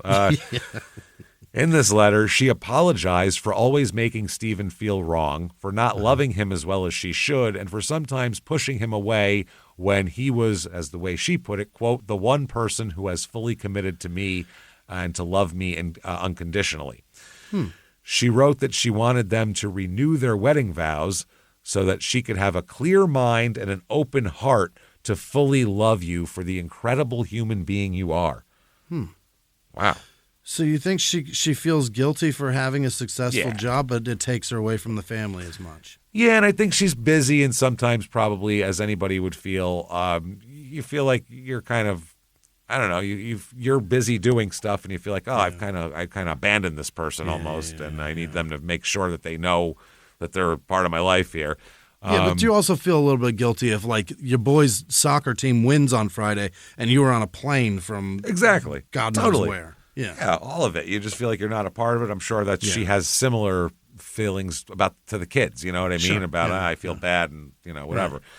So she doesn't give him this letter. It's in her notebook. Okay. So as of 2007, like I said, they had a series of au pairs come in and help them. And 2007 in July and January, February, they have a particular one named Verena Dirks, Dierkes. She's a 19-year-old, tall, blonde German girl. Yeah, that's who you hire to be at your house while you're gone 5 days a week, right? Yeah. Would you? That is like basically if you had a wife and you're like, I'm going to be gone 5 days a week. I hired this shirtless, glistening man with tremendous pectoral muscles to help you around the house. He needs to be oiled up every 2-3 hours, though. He gets dry, so you might make sure you oil him. 20-year-old Brent from Malibu. Here he is. He comes over and they're like, Brent, you don't have a shirt on. And he goes, I don't have any shirts, bro. I don't own any. I don't have any, man. Yeah, I don't have any shirts. I do have this oil. Can you get some of my back on this spot right here? My back feels dry. Feels dry, as he's just rubbing it all over his chest. You can't reach back there. Similar move. That's a tough move. You got to trust your husband. Put it that way. Anyway, kids, get your soccer gear. That's wow. So she'd been with the Grants since August. She really likes Stephen as far as finds him to be like kind of a fascinating older guy, He's 37. He's smart. He knows wines. He knows politics. All that. And also, he runs long distance. He's in good shape. Really? He's 6 foot tall. Yeah. He's fine. She's only been in the States for a year or two, and she's a pretty girl, still a teenager. She just graduated the year before from a school that catered to top students in her hometown of Osnabrück, Germany. She so far is the best au pair they've had in the series of them that they've had here. They work with a company called Au Pair in America, which is a London-based company with U.S. headquarters in Connecticut. Yeah. That also employs people in Puerto Rico, Michigan, and Idaho. Right. It's a UK place that places German students in the United States, Michigan. Specifically Detroit. Well, but they're based out of Connecticut. Right. Yeah, so you got to add that in there, too. UK-based company. With headquarters in Connecticut. Yeah. So for a fee of $7,400, the company would screen potential au pairs. That's their hiring fee? That's 2006 money. Wow. That's a lot of money to do that. Now, Verena's contract called for her to be paid $285 a week plus room and board for 45 hours of work a week. That's the deal they make with her. That's pretty good. That's pretty good. But they had to pay 10 months of salary right up front to get her in there. Yeah, right. So the contracts are for 1 year and they can be renewed as well here. Okay. Now, February 9th, 2007, it's a Friday. Tara is on her way home from Puerto Rico. Yeah. She's ready to come home from Puerto Rico here. for the weekend, like she always does. Right. She has a layover at Newark Airport, which sounds just brutal. Just and that year, yeah, just brutal. That airport was not great back then. No, they've definitely improved it now. Yeah. It was shitty back then. So she talks to her sister Alicia during the layover. Why not? She has extra time, and so for about 40 minutes they just have normal chit chat, gabbing and bullshit and gal talk there. Sure. Alicia said she seemed upbeat. She was talking about she laid her plans out to Alicia about returning to Puerto Rico on that Monday as usual. Some plans maybe for the weekend, what we're going to do with the kids and all that kind of thing. So she arrives back to the Detroit Metro Airport, and she called her home in Washington Township at one point as well. She calls the house phone, and I believe then calls Stephen's cell phone, calls her phone too. Right. So they talk I'm on my way home, yada, yada, whatever you want to get out of that. So Tara's sister, Alicia, said she spoke with her sister not only at the airport, but also when she was on her way home as well. So, and a lot of people, when they're driving, they like to talk on the phone because it keeps them kind of awake and everything like that, especially if you've just traveled. It's been a long week. Yeah. And I think she doesn't get home till like 9 o'clock at night too. So she said that her sister, though, seemed to be in a perfectly good mood. She did say that the constant travel gets old and you get tired. Yeah. That sounds like a brutal schedule to do every week. That's just a lot. So Alicia said that her sister told her that her visit that weekend, she's looking forward to it and she'd be going back on Monday. That was that. Yeah. Now, she gets home.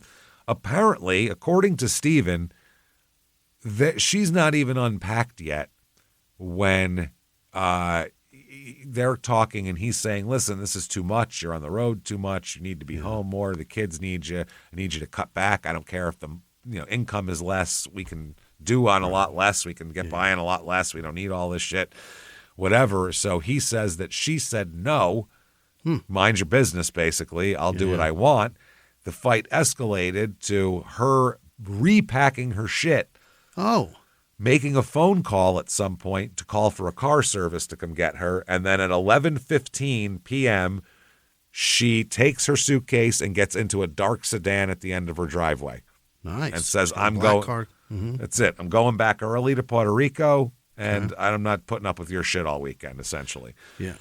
And that's what he said happened. So he said she left, and he didn't know if she was going to go right back to Puerto Rico or if maybe she was just going to go to a hotel and cool down or whatever. Go to Newark for a while. Just hang out at the Newark airport. She, just the Auntie Anne's at the Newark. She said that he said that, they've had fights before where she would go away and cool off for a minute. And so this was kind of not unheard of that he wouldn't hear from her for a day or two after this. Yeah. But then a few days goes by. Oh. Days goes by, and apparently it goes all the way till the next week. And on Valentine's Day, Stephen decides he's better report her missing because he hasn't heard from her since that night of the 9th. And apparently she missed a work meeting in Puerto Rico. Oh. And so he waits 24 hours after she misses this work meeting and is notified by the work, people. That's when he says, okay, something's wrong here. She's missing. So I don't know why it would take 5 days, and if she missed a meeting, you would call immediately, wouldn't you? Yeah. If you haven't seen her and she missed a meeting, and she should be there, and she's not. Right. Where is she then? Is he going with the 24 hours since she was? But if he does that, that's the 9th. It makes no sense. He could have still called right now. He could have called a while ago. So it makes no sense. So he ends up going down to the police station. Okay.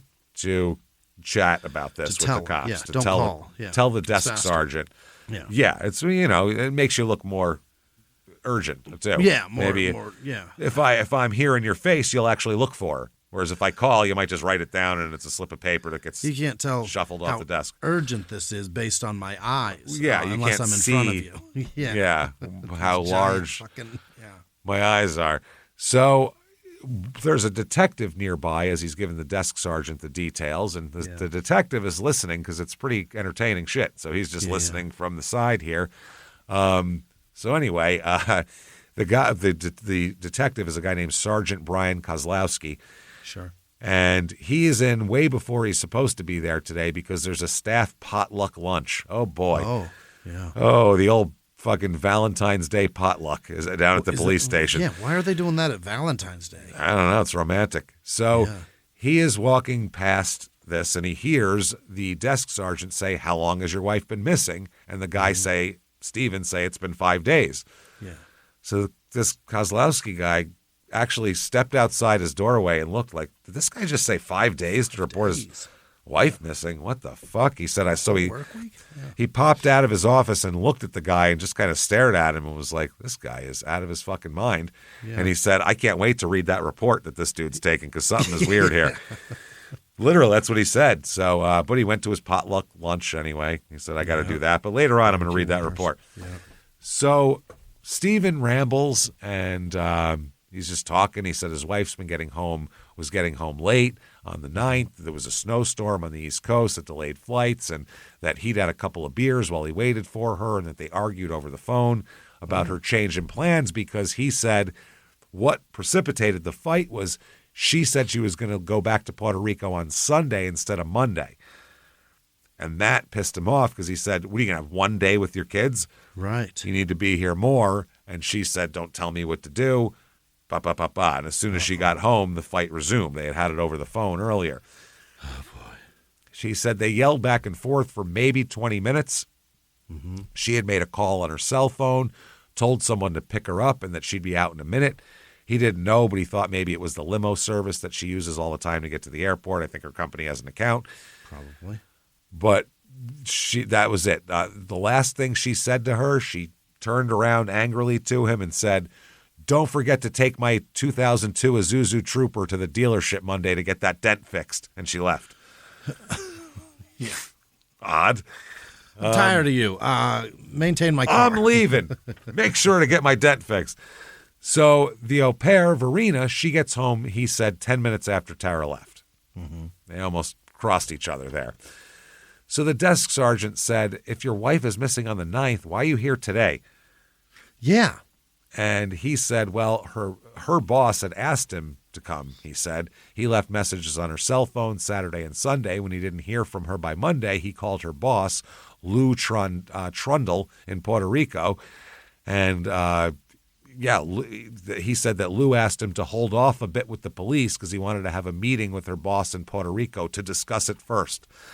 Like, I don't give a fuck about your company or what you're discussing. My fucking wife is missing. I'm going to find her.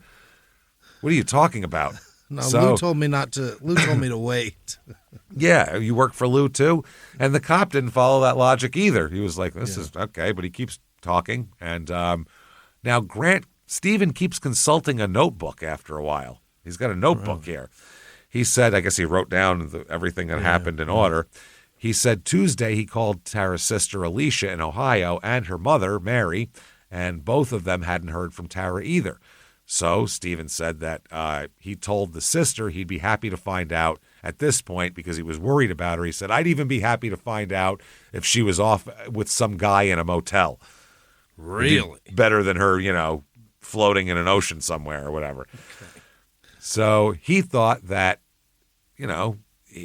he thought that they were all lying to him. He told the cops. He said, I thought that Lou and Tara's mom were both lying to me and that she had something going on. Huh. In fact, he said Tara's family had told him in the past that they were worried that Tara and Lou were having an affair. Oh. Now, he said he didn't believe it at first, but he's been getting suspicious lately. So Lou told me not to get the cops involved. Lou said, let me talk about this with my people first. All right, hold on. So at that point, he said he's been talking to his dad, and his dad told him that the first person the police always suspect in these things is the husband. Right. So he said, I figured I got to be above board and just come down here and tell you everything, which is interesting. He's just trying to defuse a bomb here. See, I realize that you're going to look at me. I know you're I'm looking fine at with me that. first. Yeah. Also, I'm the last person that saw her. Also, we got in an argument, but I didn't do it. That's the other thing. But I didn't do anything. I don't know anything about it. He also said that at this point he breaks off from my wife is missing and I'm real worried and says also, I know I have a warrant out for an unpaid traffic ticket, he said. Oh, really? And they were like, huh? We can handle that another time. What? The cop said, yeah, well, we can deal with that. We'll figure that out. That's fine. But this is, This is pressing. This is a little important. more important. Yeah. Yeah. So he said they'd been to marriage counseling, but it didn't seem to help. He said he was even thinking of hiring a divorce attorney. Oh, he was. Now, 4 days earlier, before she left, remember in the 5th, she was writing him this letter about how she wants to renew the vows, and she hasn't loved him the way she wants to. Go to Napa. We're going to Napa in December. It doesn't make any sense at all here. So she didn't talk about marriage problems, he said, with him. She talked about them with Lou. Lou. Goddamn Lou. Fuck, there's always a Lou, isn't there? Yeah, still trapped, that Lou. That fucking Lou. He also said that Tara's company, Washington Group International, was involved with chemical weapons, and Lou was involved in that project. Now, he said, this is a long shot. Yeah. But I have 2 scenarios that are possible here. Right. Maybe she had been exposed to nerve gas. That's a very specific. And now who knows where she is. Yeah. And this one it's less far-fetched than the nerve gas, but you know what I mean? So this really bears looking into. Right. She's probably been kidnapped by terrorists, I would imagine. He tells a small-town police desk sergeant that my wife either has been exposed to nerve gas or has been kidnapped by terrorists, international terrorists, mad about her corporate chemical weapon. Have you seen The Rock? Perhaps she got one of those green balls shoved in her mouth, or, and hear me out, maybe she... So ridiculous.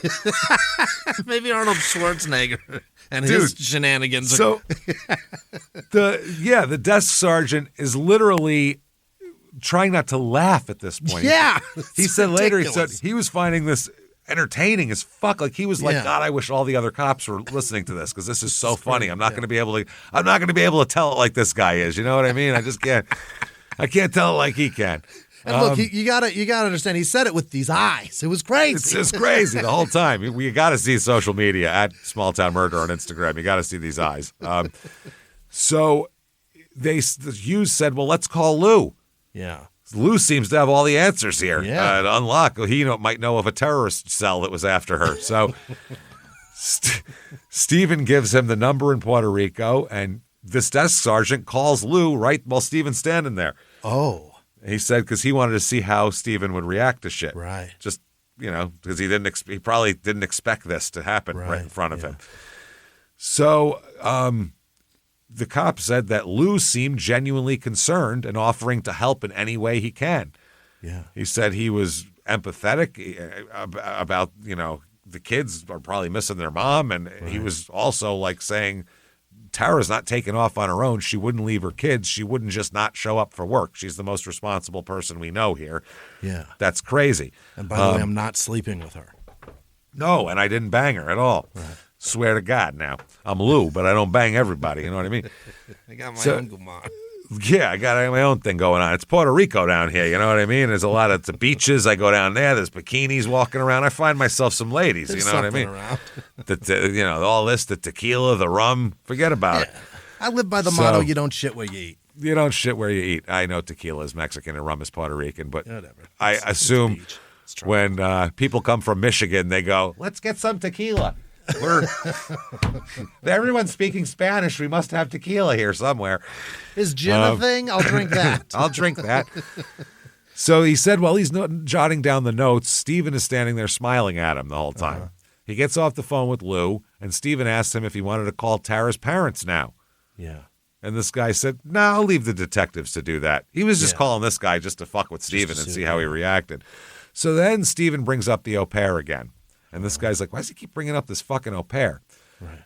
So he asked him, are you having some kind of relationship with this au pair? Yeah. And Stephen gives him like a kind of like one of those elbow nudging guy to guy smirks, you know what I mean? And he goes, quote, she'll never tell. What? He was joking. Yeah. Like, hey, I'm joking. But this guy, the desk sergeant's like, that's not really funny right here. This is. We're looking for your wife right now, man. Why are you joking about banging your au pair? Right. You're just joking your way into getting investigated as a kidnapper at this point. This is bad.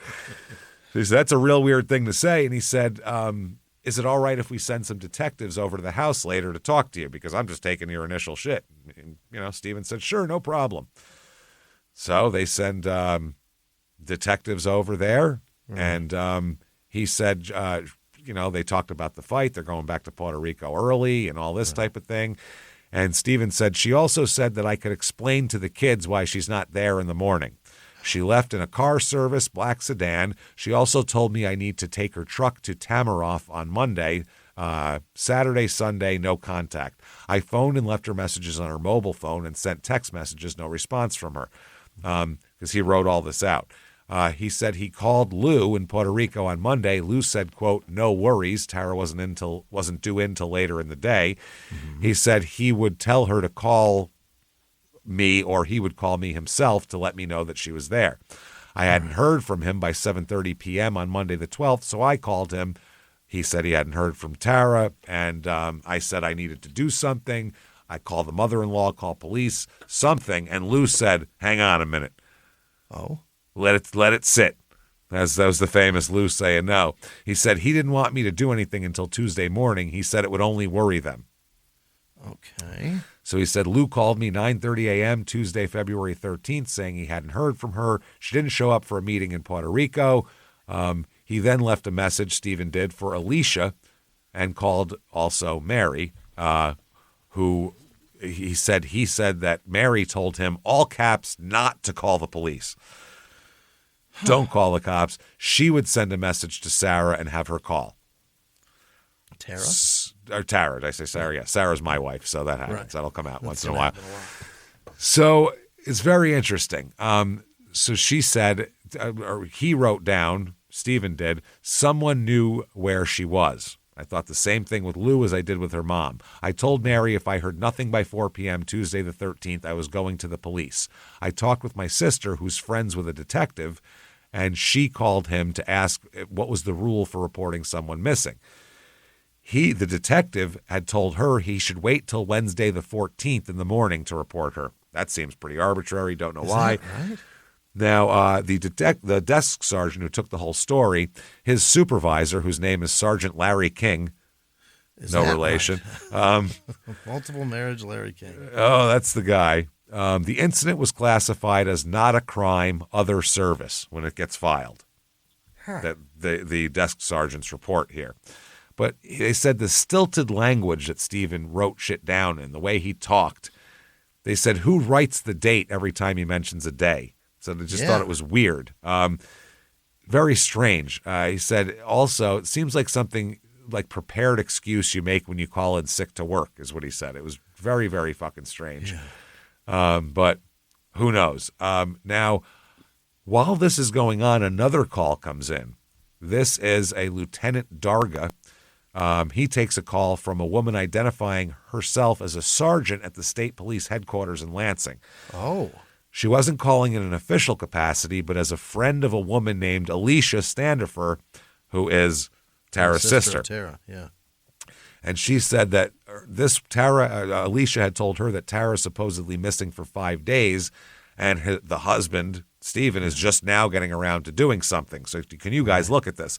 So while he's at the desk, making that guy suspicious. Right. There's another detective overhearing him talking, being super suspicious about that. Then there's a lieutenant getting a phone call, making him also super suspicious. So everybody at this department just...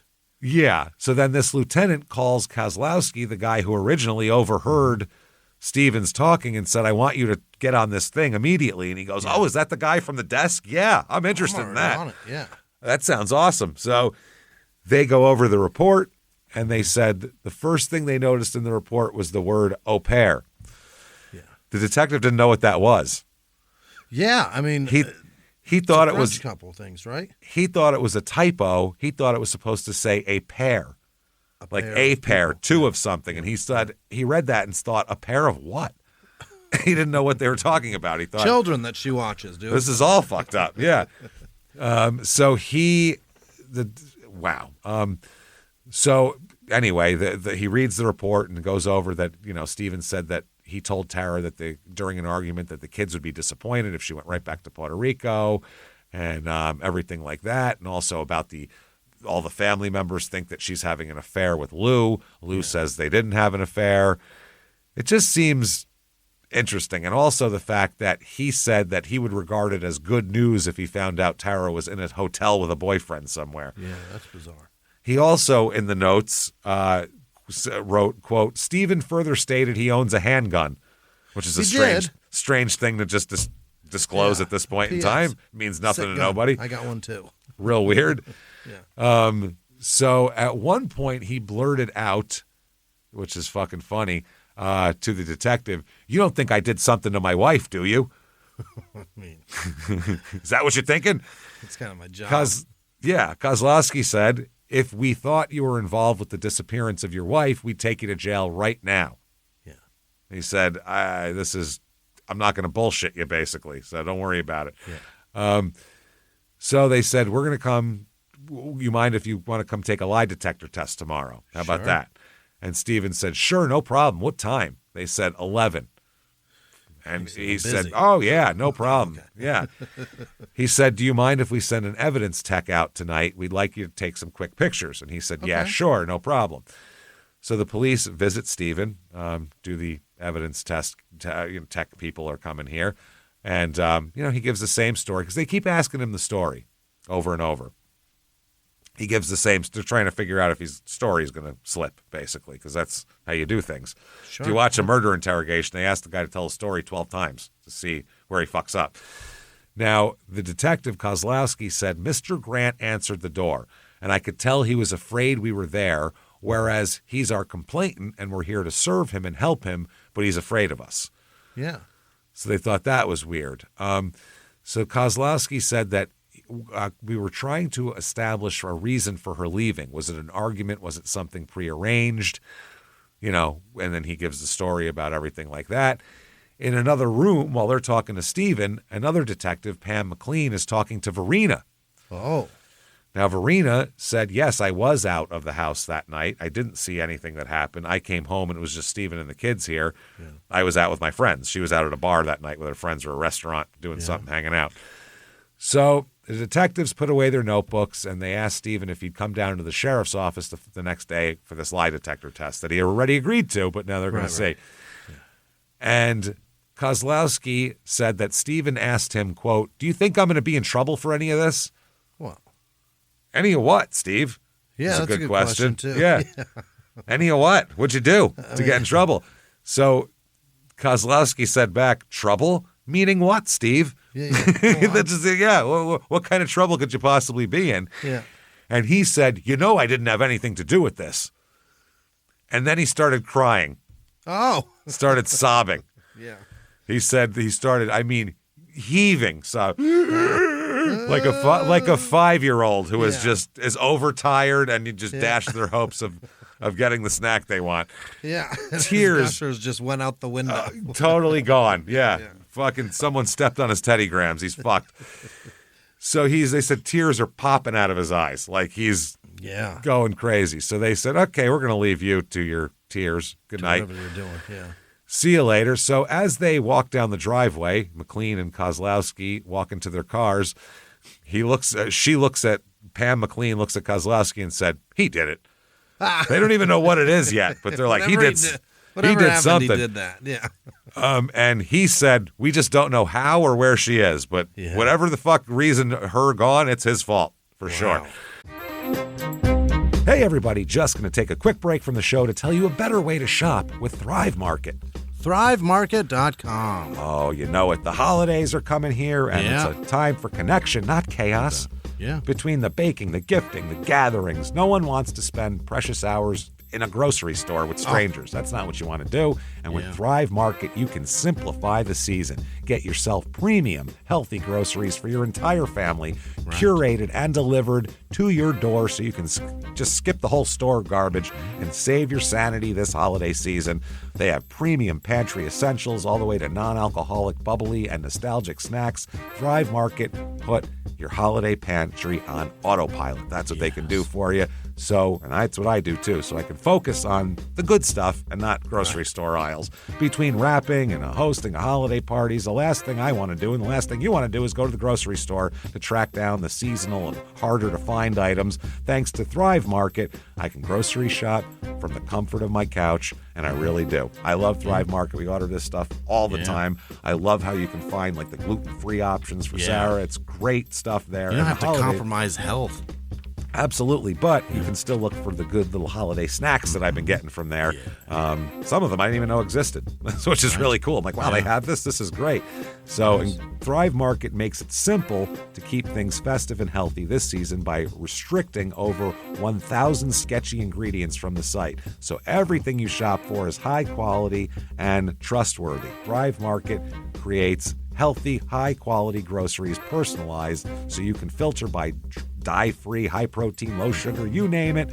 The Smart Sweets are really, really good, and Thrive Market added their seasonal sour snowflake flavor, and that's pretty good stuff. You probably want that. The holidays are always a time to reflect and give back, which is also why we love Thrive Market's mission. Through their Thrive Gives program, every membership purchased sponsors one for a low-income family, teacher, veteran, or first responder, because access to healthy groceries shouldn't be a privilege. That's a fact. I love this. They have a lot of great options for things. It's super easy to shop here, right to your door. There's no reason not to shop at Thrive Market. Right. You can do it too. Go to thrivemarket.com/smalltownmurder to get 30% off your first order and a free $60 gift.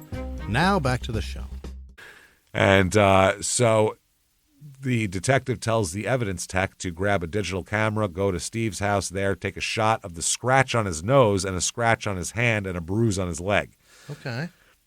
Steven told him how he got the scratches and said he didn't know how he got the bruise. So anyway, works in a machine shop. That's easy. He could bump into something. Yeah, who knows?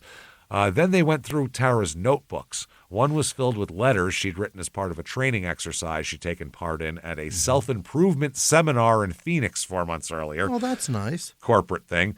One to her parents, one to her sister, and then the one to Steven about renewing their vows. And that caught his eye. She was apologizing for, quote, never getting over an old boyfriend named Pete, and wrote that she needed to get over Pete so she could get whole with Steven. Oh, wow. She wrote that in a letter she's had Pete on her mind this whole time. This whole time. It's time to flush Pete out of the system when you got two fucking kids in a house, lady. Yeah, I mean, you got a 6-year-old and an 8-year-old? Yeah. Is that what it is? I don't mean to besmirch a missing woman, but sure. if this was a guy with a notebook going, I just got to get over Tammy, like, yeah. I should be able to get over my ex-girlfriend Tammy so I can be cool with you. We'd be going, oh, you fucking jackass. Why'd you get married to begin with? Yeah. So they don't know, and the cop doesn't know what to make of this. Is she having an affair with Pete? Is that what's going on? That's what he's trying to put anything together. Where is Pete?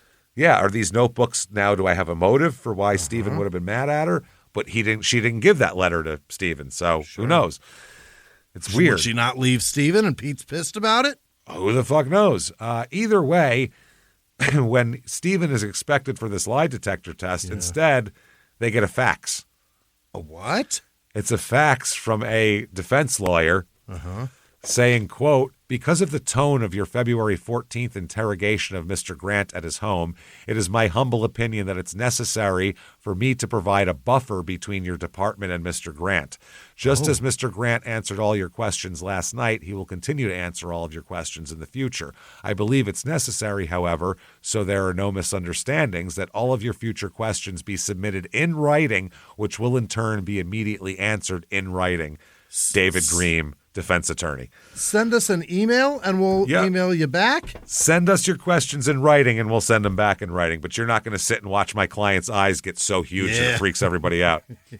Watch his fucking his dead giveaways. Let you have it. Oh, it's his tell, babe. His tell's big. So the detectives are hot on Tara's digital trail now.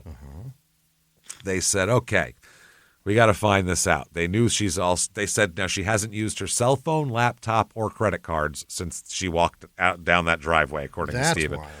Hadn't talked to her family. But they also said if she wanted to disappear, she's a pretty sophisticated traveler. Yeah. She would probably know how to do it without leaving a trail.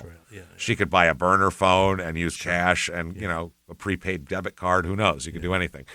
They said maybe she's just cooling off somewhere. There is still hope for that, but, starting to get a little bit weird here. Now, Tara's cell phone, like I said, shows no calls to anyone she worked with that weekend.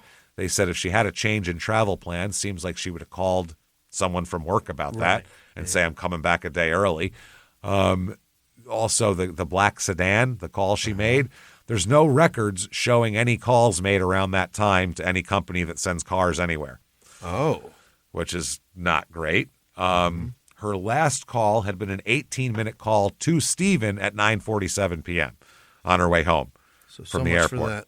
Come get me, I'll be right out front. That's not there. Eventually, they found out that in the last year of weekly travel, she had only used that service one time also. Really? Once. Every other time, she drove herself to the airport and back. Oh.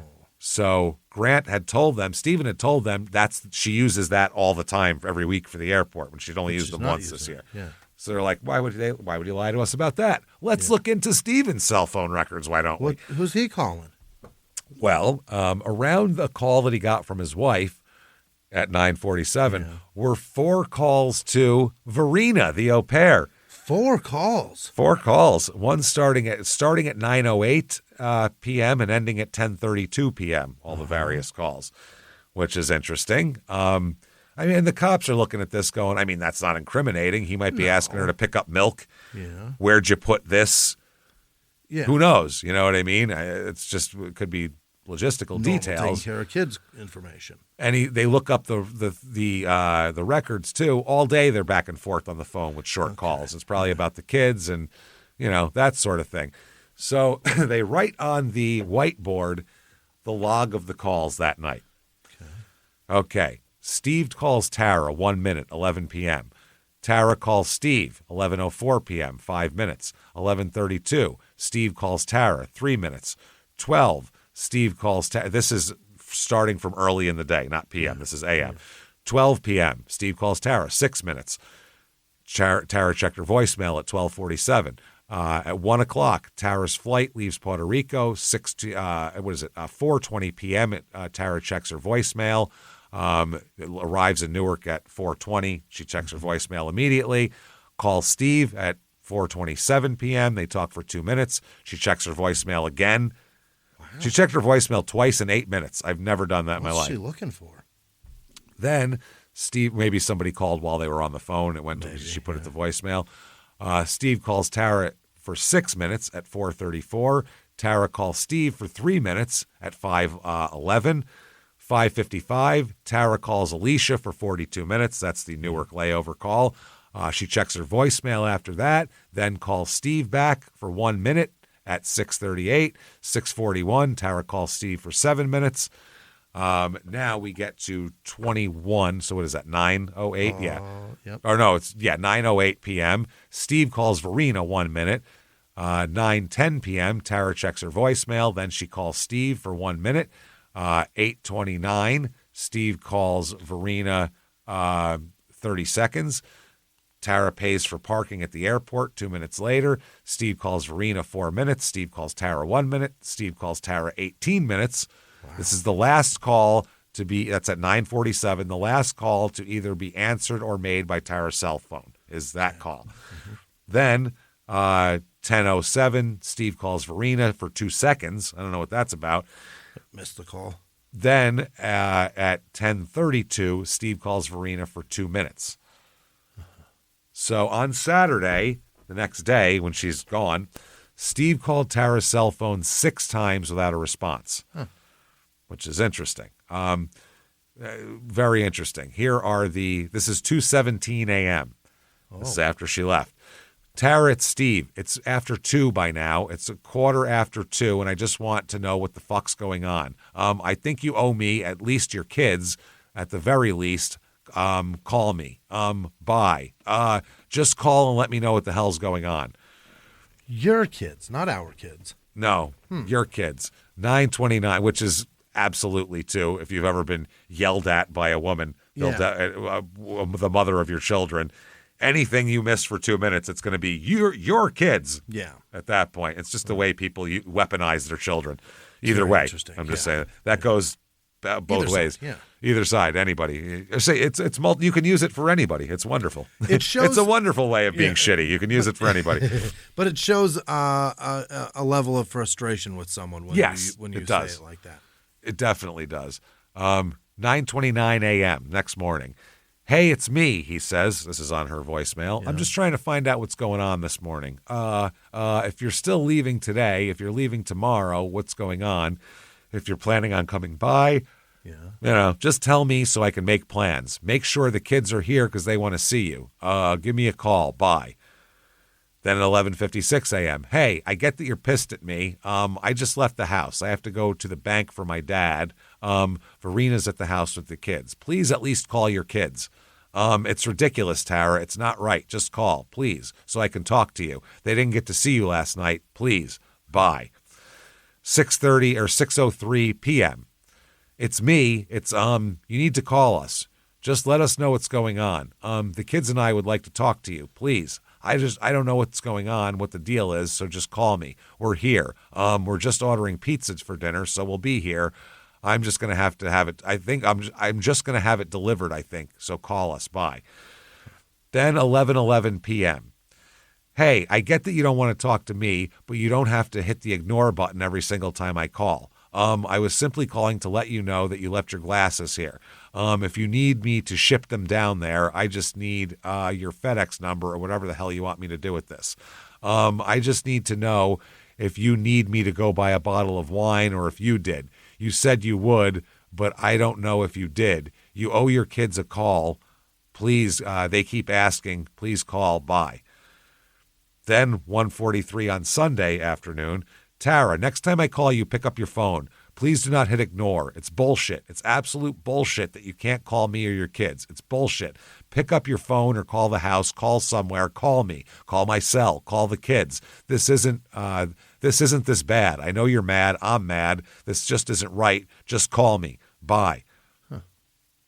Then Monday morning, hey, it's me. Once again, if I don't hear back from you in 15 minutes, I'm going to call Randy, get Lou's cell number, and find out what the fuck is going on. This is nonsense, Tara. You owe me a phone call. You owe me at least to know what the fuck is going on between us. Please call. So then he called once more Monday, and he called once on Tuesday as well. Now, the detectives thought it was odd because Wednesday, the 14th, is when he came in, and he didn't even try to call her that day. Oh, yeah. He didn't even give it one last chance before he go. You think before you walk out the door to the police station, you go, one more call, just to make sure I'm not going down there for nothing. Yeah. Maybe I'm just lazy, but, I'm not making a trip for no reason. They said you'd think he would have left a message or two that day, which is fun. Then they find some other shit here. Okay. They find 8 emails passed back and forth between Stephen Grant and his old girlfriend. Oh, no. Oh, yeah. These start Thursday, January 25th, which is 15 days before Tara goes missing, while Tara was in London on business. Oh. Okay, this is fucking amazing. I guess they spent a few days going casual back and forth on email. What have you been up to? Long time no see. Oh, wow, you've been doing that? Oh, that's interesting that you do that for work. He doesn't really do much of that. It's only really right away. He sends her an email telling her that he has suspicions that Tara is having an affair with someone he called the geezer. Oh. I don't know. I guess that's Lou. I don't know. Yeah. And then he writes, quote, I hope you keep it the nursing thing. You never know when I might need a sponge bath. If you want to practice, let me know. What? She counters to that email, replies, you are married. You shouldn't talk like that. How would you feel if Tara... Yeah. Oh, she spells it T-E-R-A, Tara or Tara, which is her term. That's whenever she says Tara, that's how she writes it. Like she's making fun of her in some way. Yeah. How would you feel if she was talking like that to the old geezer? Stephen said, I was only being helpful with the offer to be a test subject. I was just being supportive, not dirty. I don't care about being married. I never have. Is that a no conscience thing? What? She said, you have not changed one bit. This is just why we broke up, essentially. Yeah. Don't you worry about being burned eternally by the devil? Oh, my God. Oh, boy. Yeah, okay. Why did you get married in the first place? Seemed like a cool thing to do? Okay. Grant says, quote, the answers are in order: no, love, and no. So not worried about the devil, got married for love, didn't think it was a cool thing to do. He said, I think you misunderstand, though. I like being married. I just think of marriage vows like speed limits. Sometimes you have to break them, and sometimes you get caught. Yeah. Whoa. This is a terrible email when your wife's missing. It just is. You just need to keep an eye on the road to avoid detection. And sometimes you get pulled over and blah, blah, blah. And he goes on to that. So sometimes you need a radar detector. You know, sometimes someone flashes their bright lights at you a couple times, and that means that you got to watch out because you're about to get caught fucking down the road. Yeah. There's a smoky out there. There's a bear in the air. So she asks him if he's on his home or work computer. He says he's at work and then complains that the internet access there sucks. Mm-hmm. He says, my work computer sucks. It's actually the connection. At this site, I have no high-speed access. I was using one of the neighbor's connections via wireless until their IT guy saw a slowdown on the download speed and put up a firewall. All caps, bastard. Someone put a password. Yeah, stuck a password. The ex-girlfriend said, funny, you are still a little thief. Some things never change. She's not impressed with him. She doesn't give a fuck about this guy. She's saying you're still the same scumbag I broke up with. You're scamming for pussy and stealing things. And stealing internet. Wow. You're a shortcut taker. You're a fucking fence jumper, as we put it back in the day. So he said, quote, she said to him, so what are you doing about the cheating wife? Cheating with an apostrophe there. Also, would you mind changing your email setting so it includes the thread? Sometimes I forget what I said.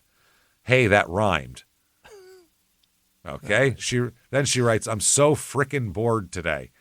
Oh, boy. He writes back, don't know yet. The problem is she says things in code, and because of that, I don't know what's actually going on.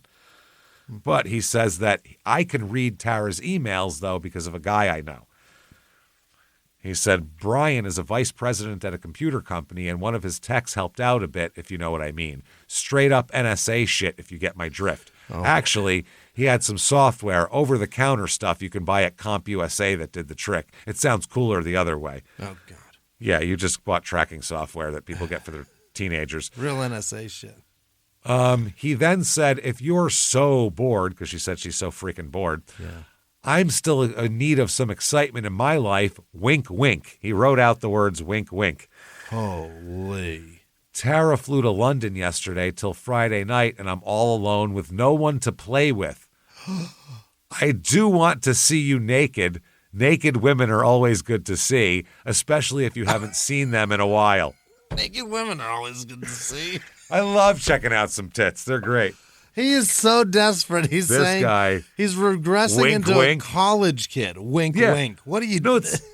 He's a guy who his game in like junior year of high school through college worked. And that game doesn't work on adults, though. He got married. To progress. Yep. He's been out of the game for 8 years, and now he's going right back to his college game. And these girls are like, you're irresponsible and annoying. Like they're not into that anymore. Did you just say wink, wink? Yeah, they don't want a 37-year-old man who steals internet. You know what I'm saying? Yeah. That's not what they're into. And calls the people bastards. And says, I really want to see a girl naked. Naked girls are good to see. Oh, that's amazing. I like naked girls. And the cops who are reading these thought it was so pathetic. Kozlowski said, quote, what a dweeb is what he called him. This guy's he has no game. This guy said naked girls are good to see. I like seeing naked girls. Wow. That is fucking amazing. That's the funniest thing I've ever heard from a grown man. Later, they found an email that he had sent to Tara on February 1st, an email he called sorry. That was the subject line. And somehow they said he managed to be both apologetic and accusatory at the same time. Wow. While coming up with a cover story of how he could have found out what she was saying to Pete without having planted a bug in her computer. Oh. He said, quote, I'm sorry. I keep fucking up and I don't know why. I was not looking for anything on your old computer, I swear. What happened was... He literally said, what happened was, I was going through documents and settings, quote unquote, for work-related stuff to delete. For some reason, MSN Live kept popping up. Every time I hit X or close, it would come back. He told her the last time he tried to close out, the window that popped back up was one of her old emails. Oh, it picked up a random old email and showed him. The computer It's just flashing emails. I can't help it. He said, I'm sure that you can figure out my next course of action. Sorry, all caps. You had said when we talked about me taking it to CompUSA that you were afraid it might have private info. I took that to mean confidential/work related, but seeing the login, I wondered what else might be there, so I looked. I loved you, Tara. I love you, Tara, and I was hurt by what I read. I know we've gone through this already, but I was not expecting to read what I read. Really, I was simply overwhelmed. I could not even think when you called that night. I really couldn't. So it makes sense that she's saying I do have to get Pete out of my system. Why she'd be writing that letter. He said, he said, I will never in the writing say anything about him or that situation again. I did not and had not thought about it in a long time. Really, I trust that you are true to me, but I do worry. But you must help me out a bit. I know you have to travel for work, and I get that, and I'm proud of you for all you've done and earned at this job, but you're on the road a lot, and you do drink sometimes, too, and drink too much when you get out. In college, she was a real big partier, too. Yeah. So he's like, it lowers your inhibitions. That's how I fucked you. That's how I fucked you. Now you're in Puerto Rico, and it's a lot of music playing. It's fun down there. He said, I, of all people, am not... and shit. Yeah, I, of all people, am not pointing the finger about drinking, but when people drink, everyone, they sometimes forget who they are for a time and do things that they do not do otherwise. Do I think you have? I do not know. I am only being honest, but in reality, I can never know except in my heart, and the answer is no. I love you. I was just hurt by what I read and had to tell you. So he's been spying on her, and he busted her talking to an old boyfriend. Yeah, he found something he didn't like. And he reacted so poorly that he's somehow apologizing for it. Think about how poorly you have to play that. Yeah. Yeah. Yeah, you overplayed your hand so hard, you got to call her and be like, baby, boy, did I take that information the wrong direction. And I shouldn't have snooped also, and I wasn't really snooping. Listen, if I was cheating or doing some shit and Sarah found that shit, I wouldn't be... And I said, well, why were you snooping? That would not even be, we would gloss right over that. She'd go, that doesn't matter. Yeah. Why are you talking to your old girlfriend? That would be the main point of the fucking thing. So it's interesting. Now, Stephen is not talking to the cops anymore, remember, only through his lawyer. Right. But he sure likes talking to the press, though. Oh, really? He does tons of prep. Please, my wife, she's missing. If anyone knows where she is, please bring her home. Tara, please call me if you're around. And he's on everything. He cried with Greta Van Susteren. Oh, wow. On the record. Yeah. He went on Nightline and cried. He went on MSNBC and cried. So across the political spectrum, he's just crying cried on everybody's shows there. Crying. Bipartisan crier. They also said that someone from the Nancy Grace show was reaching out. Of course they are. Man, it's a lot. So he tells the press, we appreciate you guys. We appreciate all you've been doing and everybody that's been helping. Now, Amber Hunt is the crime and courts reporter for the Detroit Free Press. Oh, boy. And was surprised that Stephen was constantly calling reporters on their cell phones and calling newsrooms. And she said, initially you think, oh, well, the guy really wants to find his wife. Then after a while, maybe that's not what he's looking for. What is he looking for? Attention in weird ways, and kind of an alibi almost, something.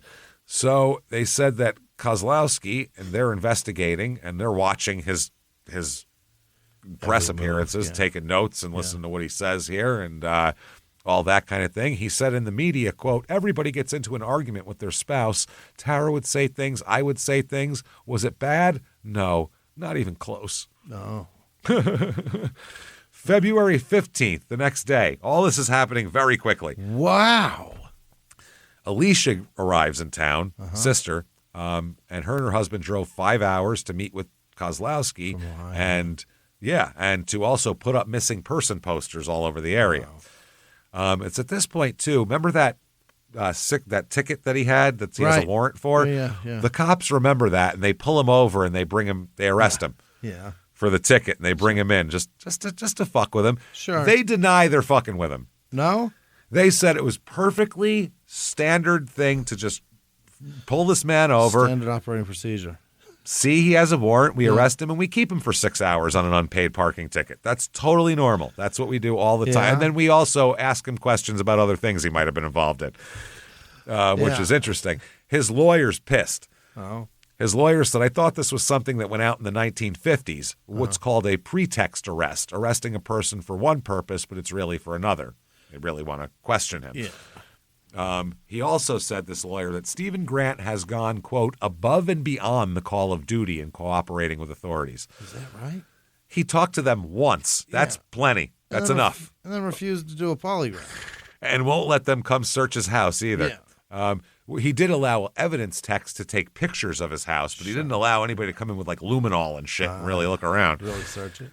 He said that he's willing to cooperate, but everything's going to have to be in writing, so there'll be no misunderstandings. Okay, yeah. Now, is he a suspect? Well, the Macomb County Sheriff's Department says, yeah, we did pull him over, and we arrested him for an outstanding traffic violation. And yeah, that was the day after he, reported his wife missing. And we did sit him down and try to talk to him, but we weren't doing it for that purpose. It's all just serendipity. You know what I mean? Yeah. So more cops come in here. One cop said, we're not calling him a suspect at this time. We're looking at all the avenues and possibilities. At this point, there's no cooperating with us from him, though. Oh.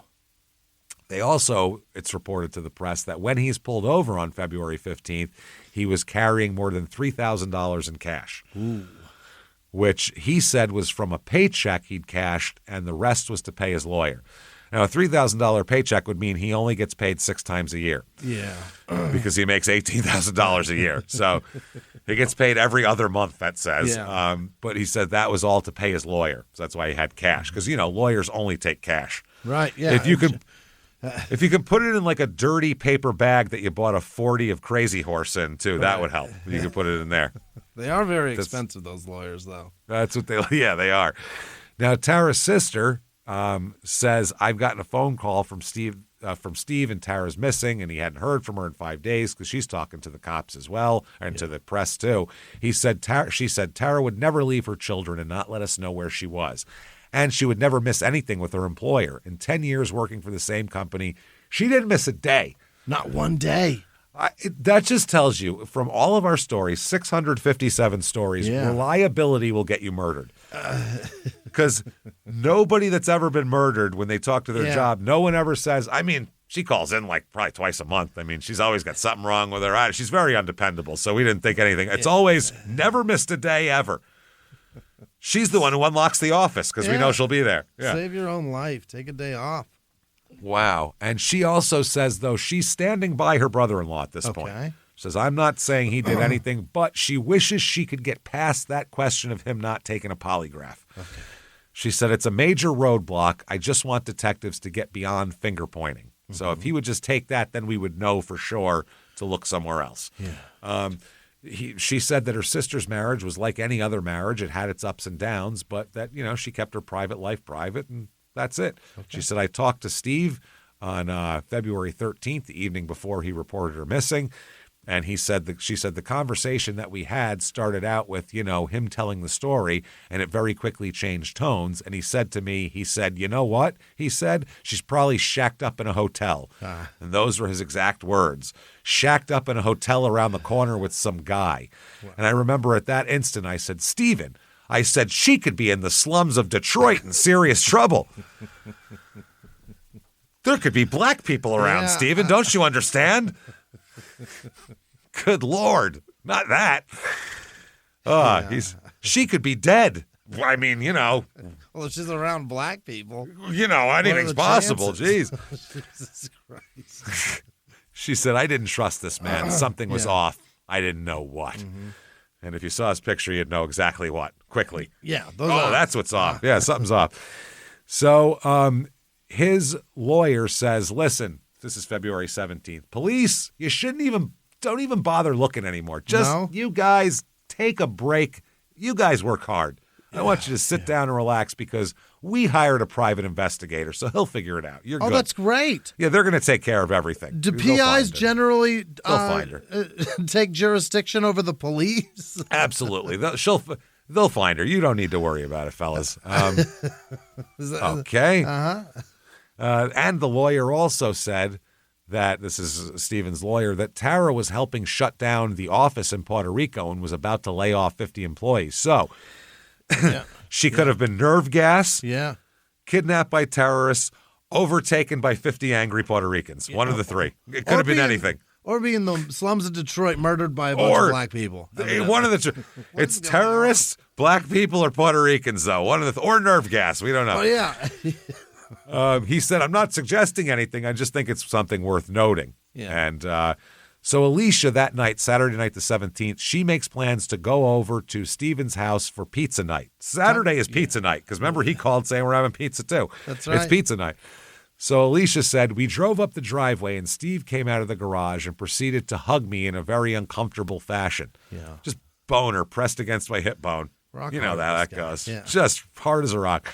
I Incredibly tried to pull away, and he would not allow me to pull away. No. He buried his head. Hold He's like a dog that just came. He turned around, and he's fucking facing the other direction. Yeah.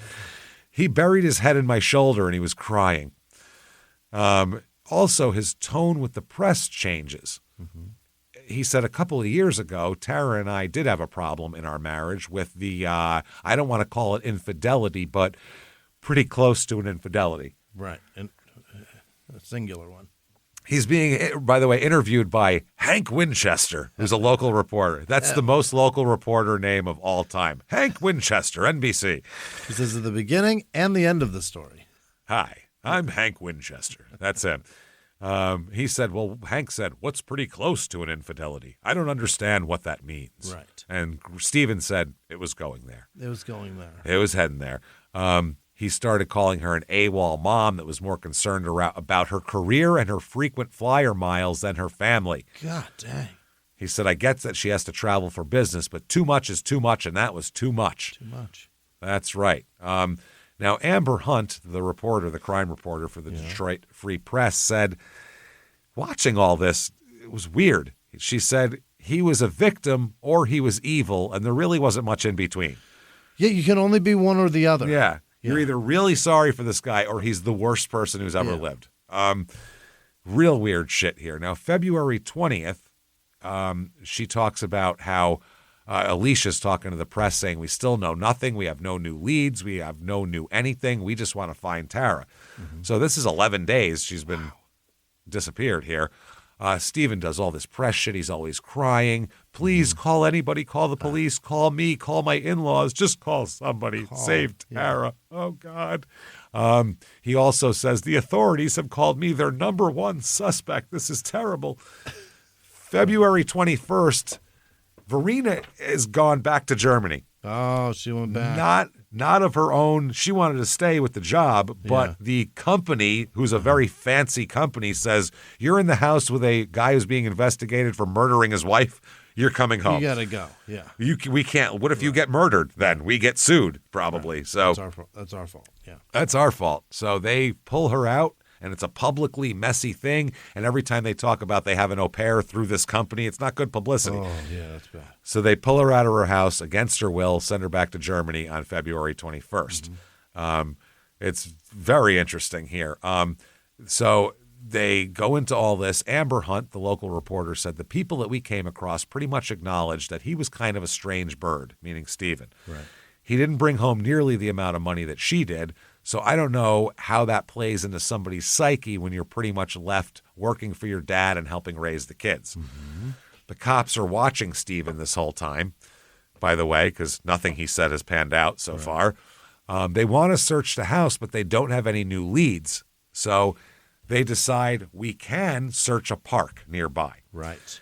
And this is very fucking interesting because it's a park that she runs in all the time, and so does Stephen. And it's a very important thing that this park, because Stephen has mentioned several times how important this park is to them. like just all the time. Oh, we bought the house here because of that park, and we love the park, and we're always at the park, and all this type of shit. So they said, okay, we got to search the park. They also said to the press, quote, he's not a suspect, but his actions are suspect. He's not a suspect, but he sure is sus. He sure is a bit sus. Yeah. February 24th, police conduct a 4.5-hour search of the Stony Creek Metro Park and surrounding wooded areas. That's the park where they all run. They said it was just a hunch. We just didn't want to sit back. They said because he kept mentioning Stony Creek too much. And as we know from this, people can't help but say that weird thing they shouldn't say. Yeah, they tell them themselves all the time. Yeah, it's fucking crazy. So he said the main reason we bought the house was because that park was there. I mountain bike there. I run out in Stony Creek all the time. We love that park. Those are all quotes. So they were like, we got to do this. Yeah. So they do. They said that they're going to look around and search this park, and we'll see. They're going to have so many people for more than 6 hours, more than 150 searchers, dogs, even a helicopter above, scoured a 3-mile grid of the park and found nothing. Nothing. They found nothing. February 27th, 2007, an ex-au pair contacts them. A young Ukrainian woman named Victoria Prokhoda. She said, hello, I am an ex-au pair of the Grant family, or of the family Grant, she actually said. That's what the Ukrainians do, yeah. Yep. I've been with this family from February 2006 to May 2006. If you have any questions to me, you're welcome to call. My year in U.S. is over, and I'm in Ukraine now. I will be glad to help if I can. Okay. So they call her back, and she tells the cop about her time with the Grants, Stephen in particular. They said, well, what was so wrong with the Grants? And she said, it wasn't anything in particular. He just struck me as creepy. Creepy? Too nosy, too interested in what I did after my work day ended and who I was going out with. Am I going on a date? Who's the lucky guy? That sort of thing. He said it was kind of none of his business, and he just always kept at it, and she didn't like it. She said the real reason she quit, though, is because she had a feeling every time she was in her bedroom at night, she had a weird feeling. She said she didn't have proof and she never spotted him, but she had one of those feelings that you get when someone's watching you all the time. What the fuck is that? And she said it was actually, she was sure of it. It wasn't just a feeling. She said every night, and that's why she quit. She said, I could always feel he was watching me when I was in my room. Then they thought about the layout of the house. And the master bedroom is on the other side of the wall from the au pairs. There's a large closet that they have that shares the wall with the au pair. So they're wondering, when we go back to that house, we better check and look for a peephole. Yeah. See if this fucking guy is creeping on this chick, because that's interesting. February 28th, 2007. It has been almost 20 days, 19 days. Okay. A woman here named Sheila Werner, who's a dental hygienist, decided to go for a walk in the woods by her house. Isn't that nice? Same section of the park that the cops had thoroughly searched. She said, quote, I had no intention of finding anything. Oh, that's some foreshadowing there. You never have intention. As she was walking, though, came up the rise toward the dirt road, she saw a 1-gallon Ziploc bag. Yeah. She said, quote, I had a mitten on, and I went over and picked up the bag. Why? What's in there? That's a treasure, or is it litter? Is it full of blueberries? Why'd you pick that up? That's what I mean. What are you doing? She said, and you could see blood just pooling to the bottom of the bag. I knew about the disappearance of Tara Grant, but I had no idea what it could be. So she brought it home with her. Oh, for fuck's sake. Hey, honey, I found a bag of blood. I brought it home. She put it on top of her freezer in the garage with the Amazon packages and, decided to call the sheriff's office. So they come out and they said they found a Ziploc bag with some gloves in it and some metal shavings in it. Oh, that's interesting. Wonder who's around metal shavings and all. Huh. Blood at the bottom. There's also other plastic bags balled up, a pair of latex gloves, and what looks to be metal shavings. Oh, boy. Interesting. Now, he works in a machine shop making ball bearings, and they needed to find out if it was human blood. That's a big deal also. Sure. They find out it is human blood in there, by the way. The bag also contained 4 plastic clear garbage bags, 1 pair of latex gloves, 1 7-Eleven bag, and another Ziploc bag, and they all had human blood on them. Jesus. and metal shavings and some hairs, too. Oh. So they said this gave them probable cause to go to Stephen's house and search it because there's human blood in it. It's by the park. Now they're going to search. So March 2nd, 2007, they get a search warrant that allows them to go in. 5 p.m. Friday, March 2nd, here they come. They should all arrive. They don't expect to find shit. Nothing. It's been over 3 weeks. Yeah. There's going to be nothing in there. Any murderer worth their salt would have cleaned up by now, obviously. So especially if there's they have help. Yeah, and there's a murder accoutrement in the park. It's probably not here. Exactly. So that's what they did, and all of the press is there. Like Stephen pulled up as this was going on. Yeah, and there was a reporter that looked into the camera and said, "He's getting out of the car. He's here." And they took him out of the car. They patted him down. And they said, "They're patting him down." Yeah. It's right in the view of the camera. Everyone can see it. But he's not under arrest. And they said at that point, we didn't have probable cause. We were just searching. We have nothing. Right. So, but the crews of the news are getting ready to set up an interview with Stephen. Stephen asked Hank Winchester to come out to the house. Yeah. Now, Hank said he wanted me to do the interview in the garage of the house. And I asked him, why the garage? Yeah. And he said, well, the garage will give you a look into what I saw that day because I was looking out of one of the windows when I saw Tara leave in the town car. But the interview never happened. I was in the Poor garage, Hank. So, it's a good place. Yep. Definitely not in the garage, by the way. We'll talk about this. So Stephen, looking back, looking all around, he leaves the area and he goes out by the reporters because he's not allowed inside the house or anything like that. He's detained by deputies and then allowed to go wander. They search him at first. He's got nothing on him, so there he goes. About 90 minutes into this search here, Kozlowski is just getting tired. He searched for a while, so him and the other 5 detectives, they go into the garage just to get out of the way of the crime scene techs, basically. People just collecting technical shit. They're like, all right, we looked around, we saw all we can see. Let's get out of the fucking way, basically. Smoke them if you got them, all right? Sure. So he's looking around the garage just to see if anything had changed since the first time he was there on the 14th. And he's looking around. He sees a Rubbermaid tub. And he's like, was that there before? And he can't remember, but everything like that. There's a tag on the Rubbermaid bin that says boys' clothes. Yeah. It's all the clothes Ian had outgrown. And so casually, he's just bored because he doesn't remember if it was there or not. He goes over to the container, Kozlowski, and tries to pop the lid, and it doesn't want to pop up. So he really grips it and rips it and pops it off. Yeah. And there's a big black garbage bag in there. Oh. And he says, dog food. That's right. Yeah. Right. Yeah. A tub, dog. This makes sense.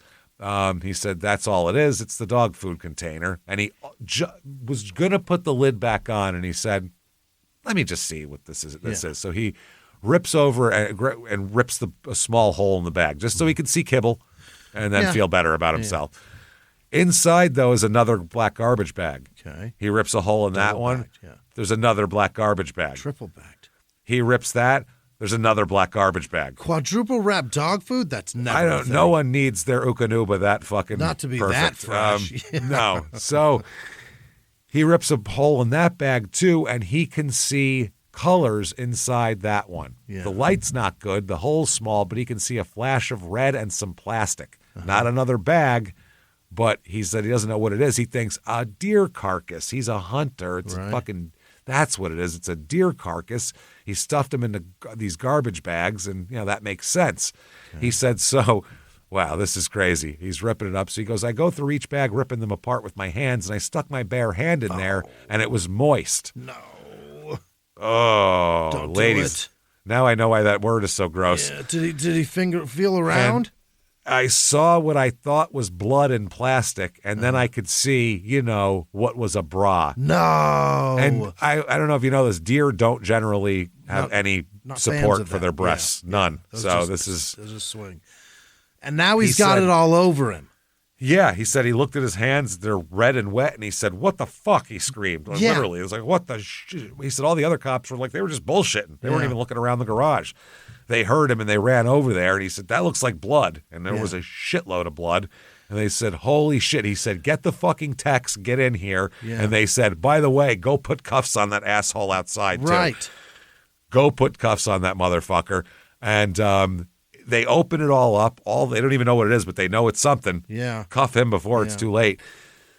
Get the evidence text, cut the bag open further, and there's a female human torso in there. Damn it. No head, no arms, no legs. Just the torso. Just a fucking torso.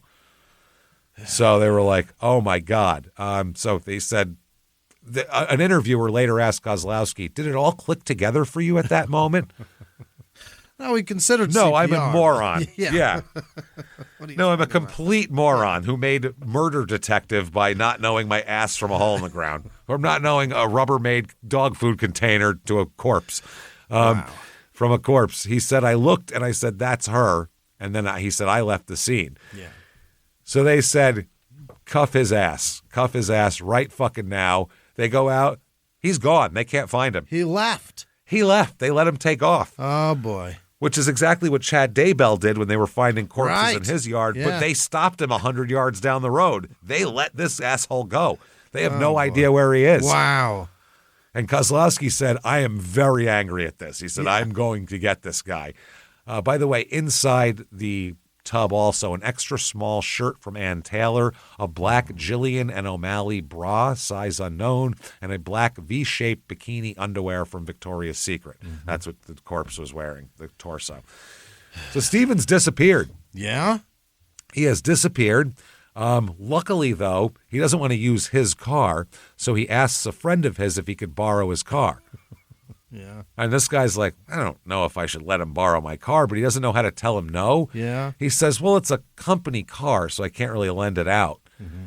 And eventually he says, I mean, you can borrow my truck, I guess. All right. That's mine. You can borrow that. So a few minutes later, he gives him the truck.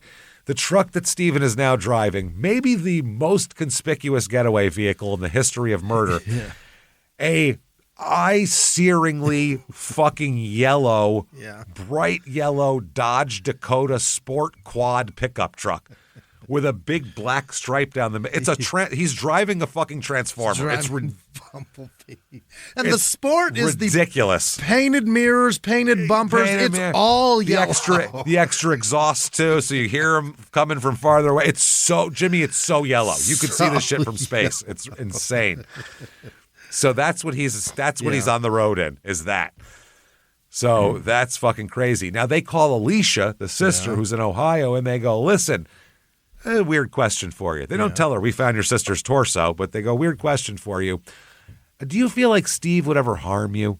Harm? Define harm. I mean, she said, I don't know. I don't think so. Yeah. And they said, we'd like you to come right now back to Michigan so we could protect you. And she said, it's 11 o'clock at night. You want us to drive to Michigan with my kids? And he said, yeah, we think he might come there and kill you. So, you should probably come with us. So the next morning, that's when they told Alicia, when she got there, that Tara was dead. Yeah.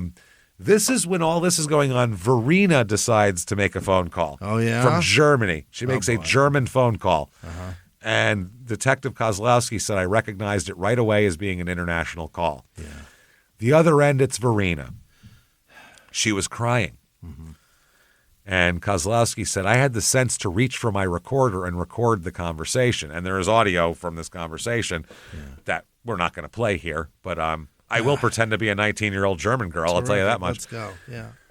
She says, quote, and this is after a bunch of back and forth and prodding, quote, everything he said was a lie. Uh-oh. Everything. Yeah. And I believed everything. That's what she said. For the next 30 minutes, she tells a story. She said, quote, he told me it was an accident. Uh-oh. Uh-huh. He said, she smacked me and she yelled at me and I pushed her back and she banged her head and she was dead. Yeah. That's it. That's all. That's what she said. She said that she'd always believed the story that the wife had walked out. She said she had no idea that he'd actually killed Tara and that the detective told Verena that he believed her. So they said also, she had been confronted by rumors and stories from the au pair's friends and everything. Say, I've heard from your friends that you two are a little closer than you should be. He said, is there anything you want to tell me about your relationship with Steve? And she said, there is nothing. Nothing. There is nothing. So they said, you're absolutely certain about that, Verena? And she says, yes. So eventually, though, he gets a little more, and she says, we liked each other. Yes, we did. We liked each other more than we should. Oh, and no. it started about 4 weeks ago. Uh-oh. How did it start? I don't know. It was just talking. Yeah. I don't know what. Maybe because Tara was always gone, and then it was just happened. But it was never physical. Never. On that I swear. Okay. So he goes, blah, blah, blah, back and forth, and he goes, I don't believe you. And she's like, okay, there's more. Is there more? She says, we kissed, but that's all. Oh. A little more going on. And she said, okay, fine, oral sex we had. Oh, boy. She said, but it was just one time, and it was before that happened to Tara. It was before the February 9th. And they said, okay, was it mutual oral sex or just him? And she said, it was just him. That means he only gave it to her. Wait, what? Not the other way around. Yes, I have the details of how this shit started. Oh, wow. And apparently at one point, this is how it started. A friend of the family named Michelle was coming by with her kids. Steve told Verena that Michelle's girl was going to play with his girl and Michelle's boy was going to play with his boy. That's how it works. They're about the same age. And then he smirked and he said, quote, and you and Michelle can play. God, I'd love to see that. Oh, Jesus. 19-year-old foreigner, man. Come on. You know what? America has a shitty enough reputation as us being perverts and assholes. You're going to make it worse? So maybe you could go down on that girl for me. Yeah, she laughed, though. She thought it was funny. Wow. She said she thought Steve was funny, and it made him feel good that she laughed, so she liked it. And so Tara was in London on business, which is when he was emailing that ex-girlfriend. Yeah. And they were talking in the house and all this type of shit. And he and Verena were talking about all this bullshit. They found each other fascinating, obviously. And Verena said he told her that he wanted to kiss her. And she said, oh, I can't believe you said that. And they kept talking for another 20 minutes. And then the next night or the night after, she was in her room getting ready for bed, and he came to the doorway and said, you're so beautiful. I want to sleep with you. Oh, and she laughed, and they started talking, and they talked for 4 hours before going to bed in their separate bedrooms at 2 a.m. Stephen, you're not a teenager, you dipshit.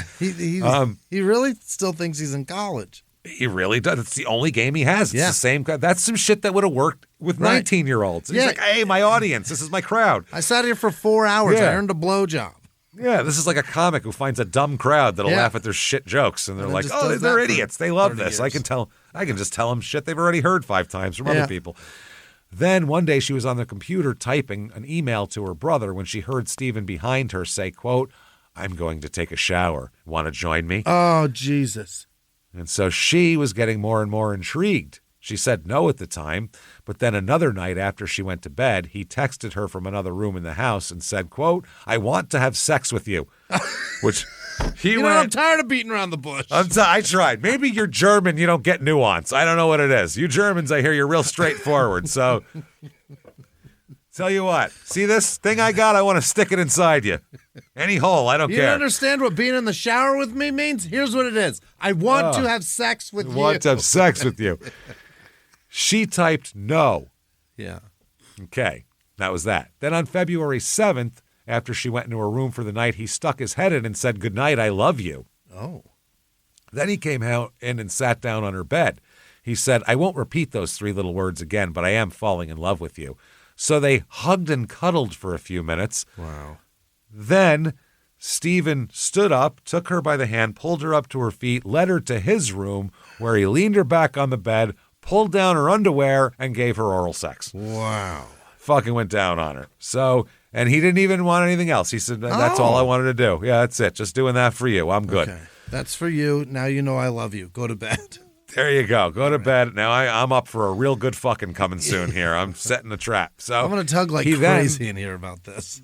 Yeah, totally. Yeah, I'll be tugging.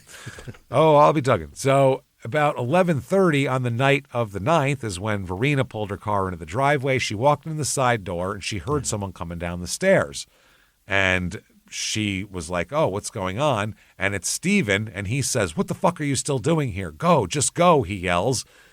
Then he realizes it's Verena and apologizes. Oh. And he said, is Tara still out there? And she said, no, where is she? She's not outside. And then Steven starts crying and said Tara got home an hour earlier, unpacked her bag. We had a big fight. She took off. Okay. That's how it is. Then, after that, she goes in her room, and there's a note on her pillow that says, you owe me a kiss. Uh-huh. She goes into his room. He's on the bed naked. Oh, boy. Which is how he sleeps. He's always naked when he sleeps. She gets into bed with him, holding him and consoling him. Before the night's over, she goes back to her room there, and Steven gets up before her and all that kind of shit. And she didn't see Tara the next morning. Okay. And he also said, this is her quote, he said he's sorry for what he told me. You know, what I told you that Tara left. I didn't know what happened. I believe everything he said. I believed everything. And he said he wanted me to call the kids to tell them he loved them, and he's sorry for what he did. So I don't know where he was, but it was like goodbye. Because he had that's why she's calling now, because she's saying he just called me in Germany and told me this shit. Oh, wow. She said he was crying. And it was everything he said. He said he didn't want to go to. I don't think he wanted to go to prison. I think he's going to kill himself. Mm-hmm. So that's the idea. He said, "What happened when you came home?" And then she explained again that what the fuck and all that kind of shit. So he called her while he's on the run. While he's on the run, Mm-hmm. She said the next morning she woke up and the kids were up early and she was talking to the kids and Steven had woke her up because he had to leave and that was that.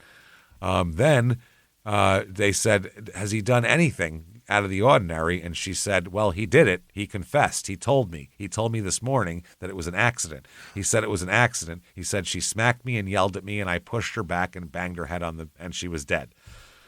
So that's it.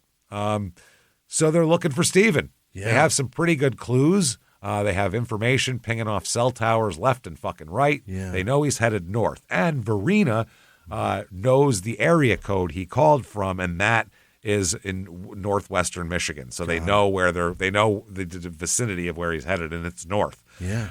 He really glazed over how he killed her because she fell and hit her head. Yeah. Usually your arms and head don't pop off when that happens. No. Well, we'll find out because we're going to have a full description of it. Oh, boy. He stops at a Myers department store. Mm-hmm. He goes in and picks up a box of razor blades and some over-the-counter sleeping pills. Oh. The Sylvia Plath collection is where he got that from. What the fuck is that? Jesus Christ. Lay in a bathtub and open these up after a whole bunch of sleeping pills. Oh, wow. That is something. If you buy just those two items together, red someone should go off. Yeah. Someone should have to hit a button under the counter, like one of those but it's just like mental health counselors come out everywhere to make sure you're all right. So that's really weird. Headed down the road. He bought a phone that needs 48 hours to activate the phone, so he couldn't use that. He's just an idiot. He's a fucking idiot. He has a red plastic cap gun, and he uses a black Sharpie to paint the gun black because he's thinking if I change my mind about the sleeping pills and the blades, I can maybe get a cop to shoot me if I pull his gun out by cop. on him. Yeah, that's easy. So he's thinking about that. Then he thinks, hey, I'm in a bright fucking yellow Transformer car. Maybe I should trade this in. Then he said, I kept seeing yellow trucks, though. Oh. So I started saying, maybe this is a popular color of truck, and never mind. Maybe I'm blending in. Fuck it, I'll keep the truck. And I don't know how to steal a car anyway, so never mind. But you always see the vehicle that you're in fucking everywhere. Exactly. You never see it. You'll see it repeatedly. Yeah. So then he takes out his notepad with lined paper, and he writes, Lindsay and Ian, his kids. Yeah. I know that you don't understand yet what's happened to Mom and I. When you get a little older, Aunt Kelly can explain better. For now, though, just know that I love you both more than anything in the world. Because I don't want to put anyone through any more suffering, I've decided to end my life. I know that it hurts to lose me now after Mom getting taken from you, but it is better, in all caps. Now no one has to go through what happened between Mom and I over the past few years. Things are getting worse and worse between us, and ended up with a physical fight where I hit Mom, and she ended up hurt very badly. I was afraid of losing you two, so I ended Mom's life in a panic. I am sorry. He writes that in his notebook. So what happened to... He's using the wrong Mom and I, by the way, but it doesn't matter. No, yes, because that would be... I was just going to say, people, thank you, because people would go, oh, James is no grammar Nazi. But yeah, think about what has happened to I. Does that make sense to you? No, that's how you work that. Mom and me. So, but also anyway, what happened to me... I'm so glad you said that. He's making himself a victim. Granted, he's writing this out that he's about to commit suicide, but... Yeah.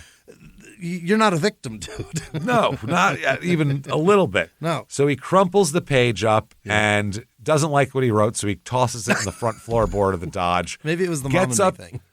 Maybe. He's like, that's wrong. I can't cross that out. In your suicide note, you can't have cross-outs. Kids. Why didn't I buy whiteout when I bought those sleeping pills? That would have really helped a lot. So he gets out of the truck. He's up in some fucking, he's up in like this cabin wilderness area with a bunch of these cabins. And he just gets out and starts running into a snowstorm, which seems unwise. He's like Jack Nicholson Shining action, right? So anyway, and Verena has called. They find his getaway vehicle up there because they know where he is. So they find the getaway vehicle. It's the Waugoshant State Cabins in Wilderness State Park in northern Michigan. And they go, okay, well, there's his truck. That's good. But where's he? Oh, thankfully it's snowing, so there are footprints going wherever the fuck he's going, heading into the woods. That's a painful ass suicide. Well, yeah. And he's running. He's a runner, a long-distance runner, so they see the way the feet are paced. He's running in the snow. I guess it's a way to keep warm, too. Yeah. So they get a tracking dog, and they do all that, but they just follow the footprints, really. They let all the air out of the tires of the truck just in case he, circles back and gets out of there. It's now turning into a blizzard outside, 35-mile-an-hour winds. Ooh. It's 14 degrees and fucking super deep snow getting deeper by the minute. Yeah. This is not good. They end up finally finding him dead tired. We don't know if he's full of sleeping pills or not, but tired, suffering from hypothermia, but alive, sitting under a tree. Just gave up. Jack Nicholson in The Shining. Just you would have found icicles hanging off of him if he came later. Yeah.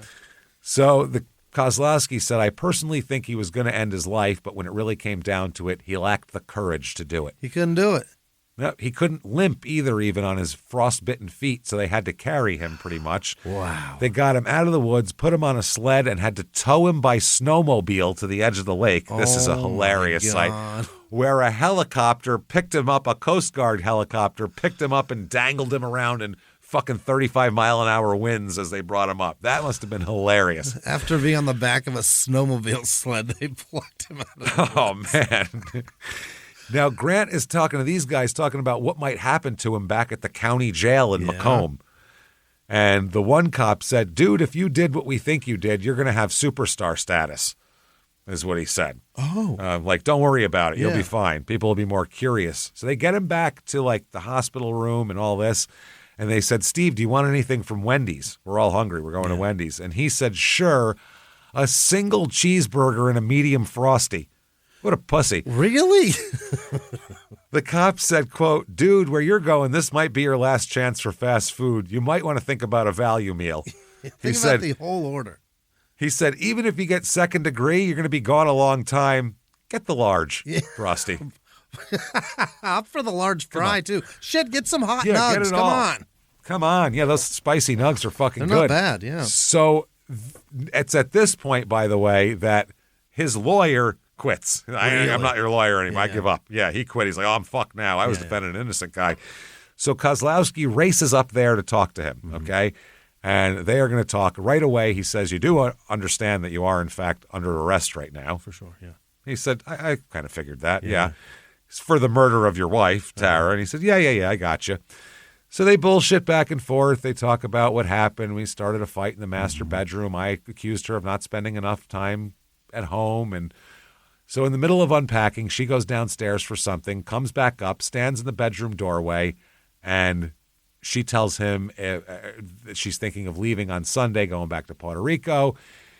he says it's not okay. She said, well, I need to go on Sunday. Lou's going Sunday, so I need to go too. It's important. He said, you don't need to go down there with Lou. You spend too much time with fucking Lou already. Yeah. You don't spend enough time with us. You're only going down there because Lou's going. And they went back and forth about Lou and why she has to travel so much and why she wants to hang out with Lou. And he said he thought he was fighting for his family, but she always acted like he was whining.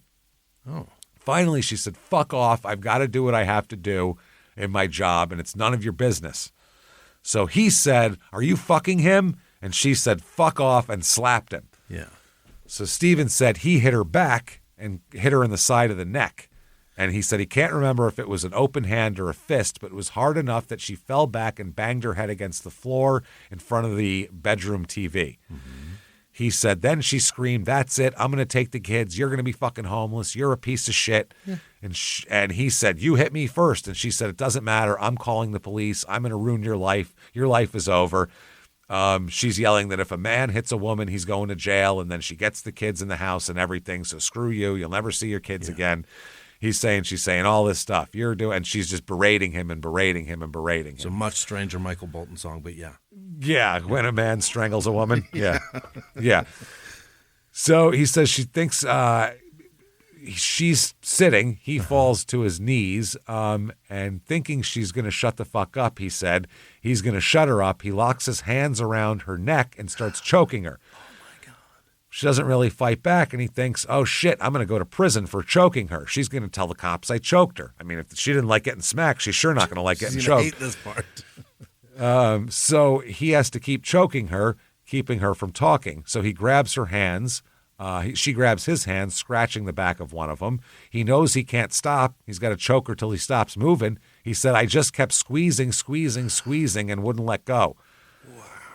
He said he held her long enough to be able to, he had to cover her face up with a gray T-shirt or gray underwear that were hanging around, so he didn't look at her.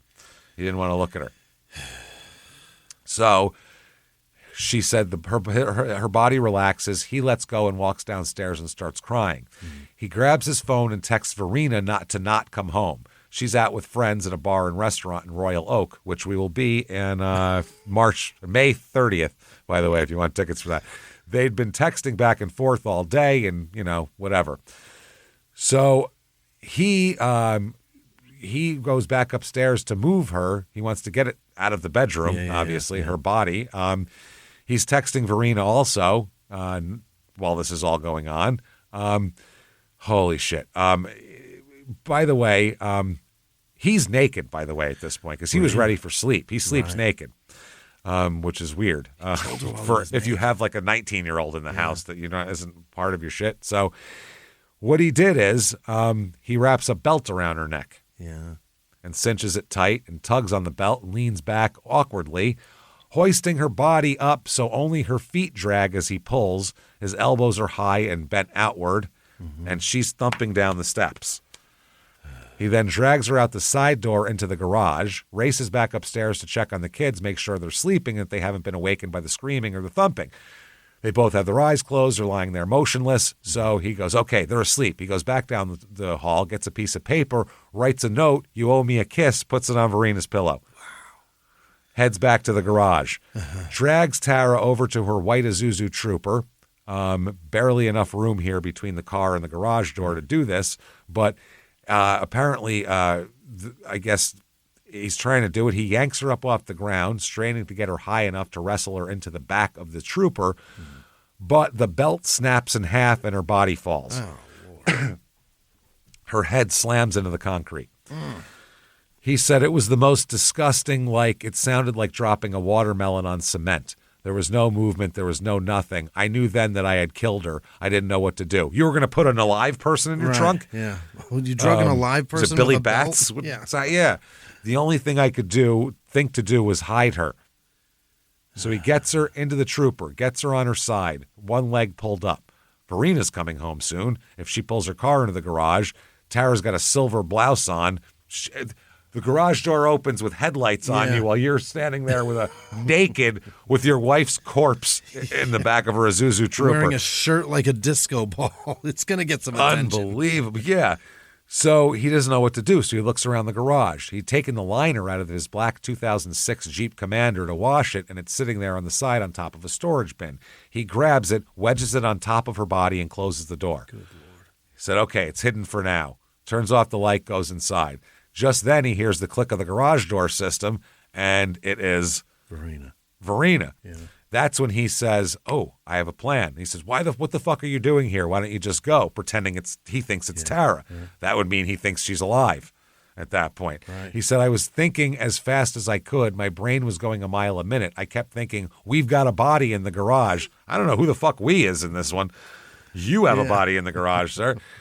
What the hell do I do with a body? So he goes upstairs, talks to Verena. Verena asks him about a scratch on the nose, which is a nick that Tara had inflicted while he was strangling her. Mm-hmm. He said, Tara slapped me. Then he calls Tara a whore and said that she popped him one good. Oh, boy. Verena goes to bed. He thinks, I think she bought that. I did it. I think that's good. He also calls a friend named Brian, gets his voicemail, and says, quote, the shit's hit the fan. Okay.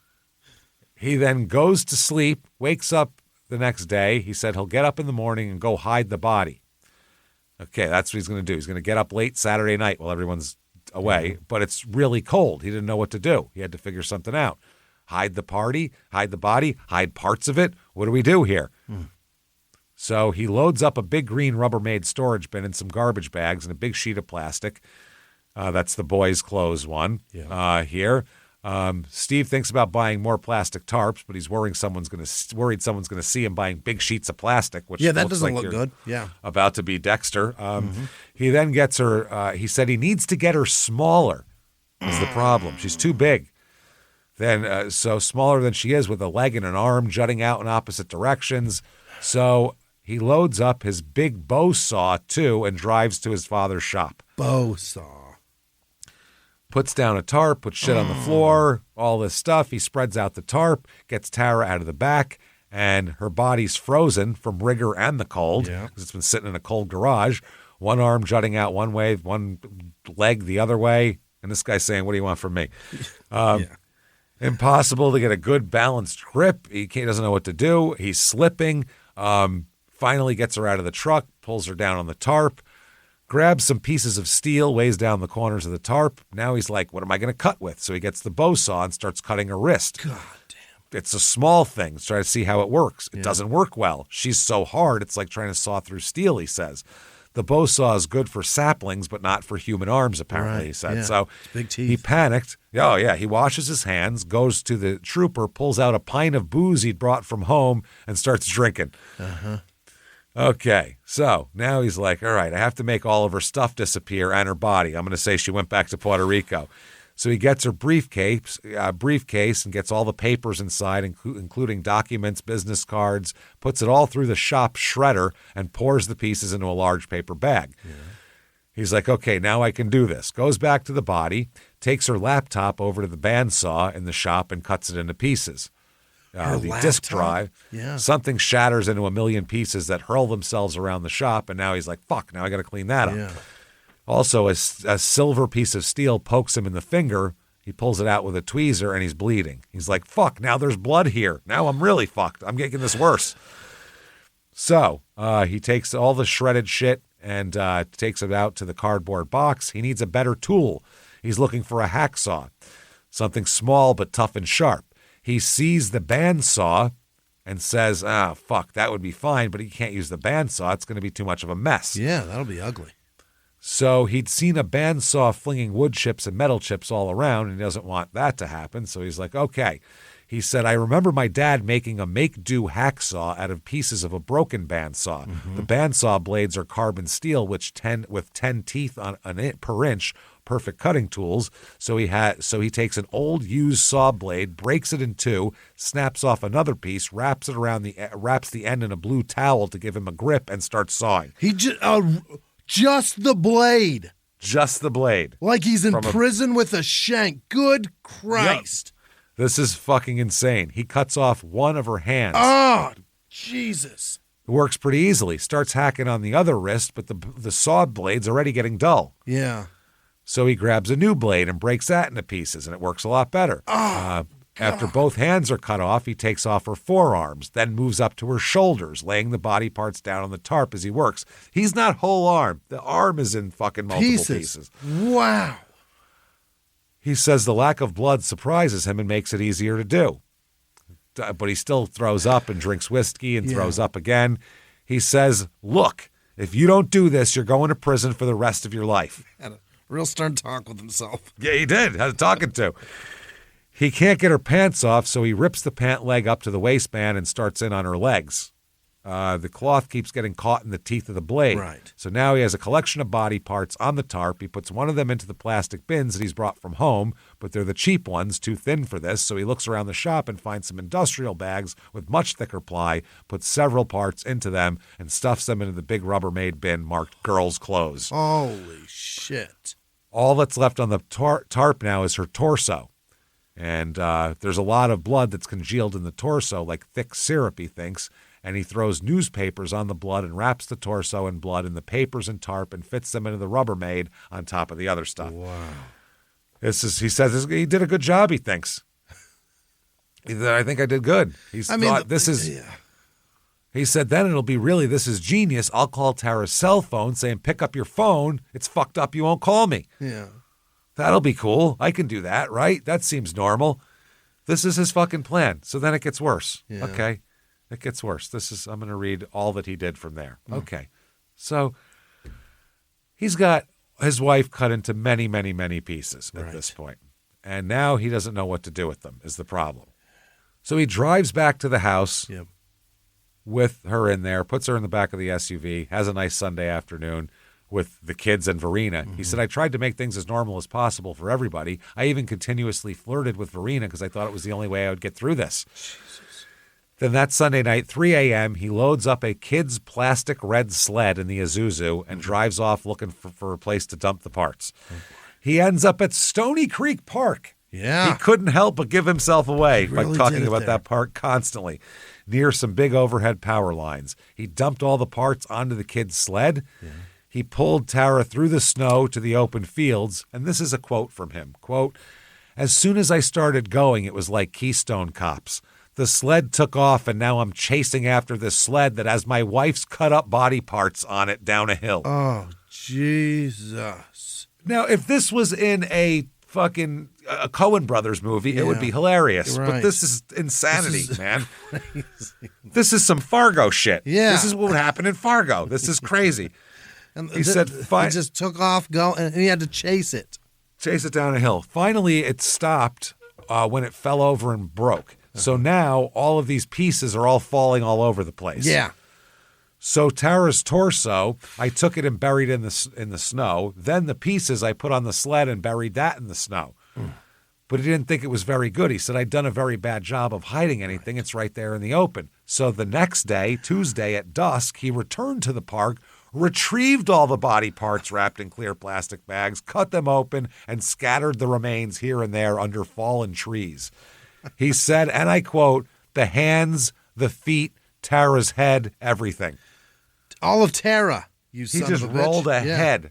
The hands. Wow. He left a 1-gallon Ziploc bag stuffed with all the plastic wrap by a tree near the road, and he was good. But then he heard, more than a week later, that the sheriff was going to search the park. Right. So he said, I thought I'm screwed. They're going to find it because the torso at this point still buried in the snow. So that morning, hours before the search, he went back to the park to recover the torso. Oh. He had to get there ahead of the cops. Imagine if they showed up while he's carrying a torso out of the woods. Jesus. He said, I had to dig it out. It was frozen in the ground. They said, how'd you carry it out? He said, I threw it over my shoulder and carried it. That's it. He said that's what he did. Wow, that's insane. He said he returned to the car with the body, shoved it into plastic garbage bags, drove once again to his father's machine shop, hid the torso behind the boxes in a loft space beneath the ceiling. But he worried that the remains would start to thaw and smell. Right. So 5 days later, he went and got a green plastic container, put the torso in that, drove it back to his garage, put it in there, crossed his fingers, and said, I hope they think it's fucking dog food. I did great. He said, and I kept... Yeah. He said, and I kept thinking, quote, I got away with this. I can't believe I got away with this. What the fuck are you thinking? You have cops all over you. You didn't get away with shit. Yeah, cops all over the place. Just because nobody saw you do what you did doesn't mean you got away. Kozlowski was asked, how do you keep from just going for this guy and throttling him at this point? And he said, I guess I should be credited for that because there's more than one time I would have liked to have done just that. I deserve a lot, yeah. Wow.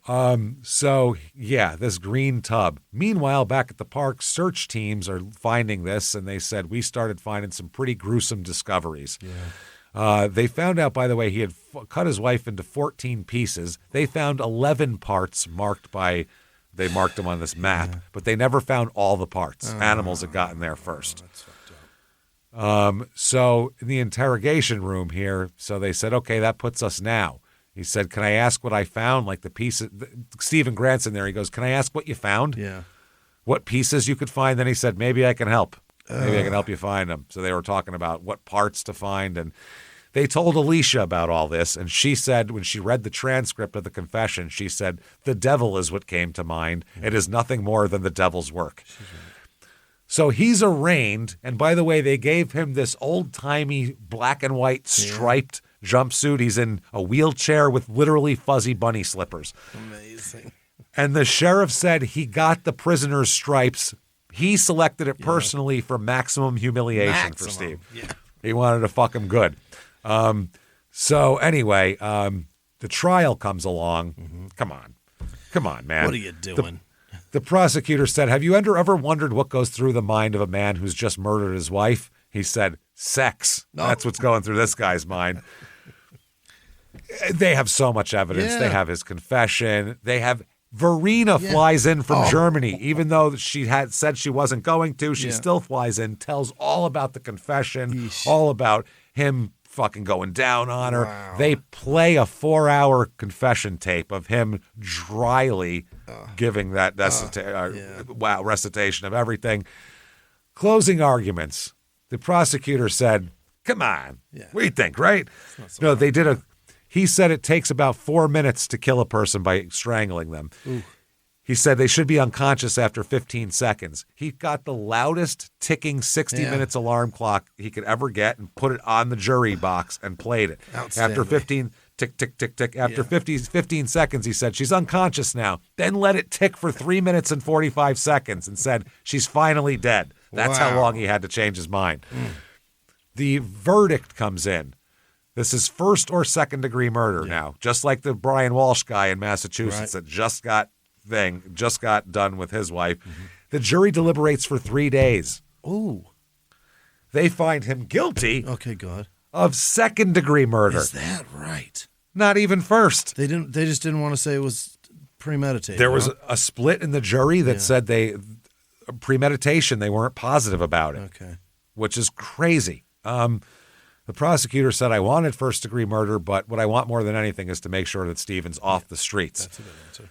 So during the sentencing, there's victim impact here. They bring in Alicia. They bring in all of Tara's relatives saying what a nice woman she is and how wonderful she is and how her children now have no fucking parents.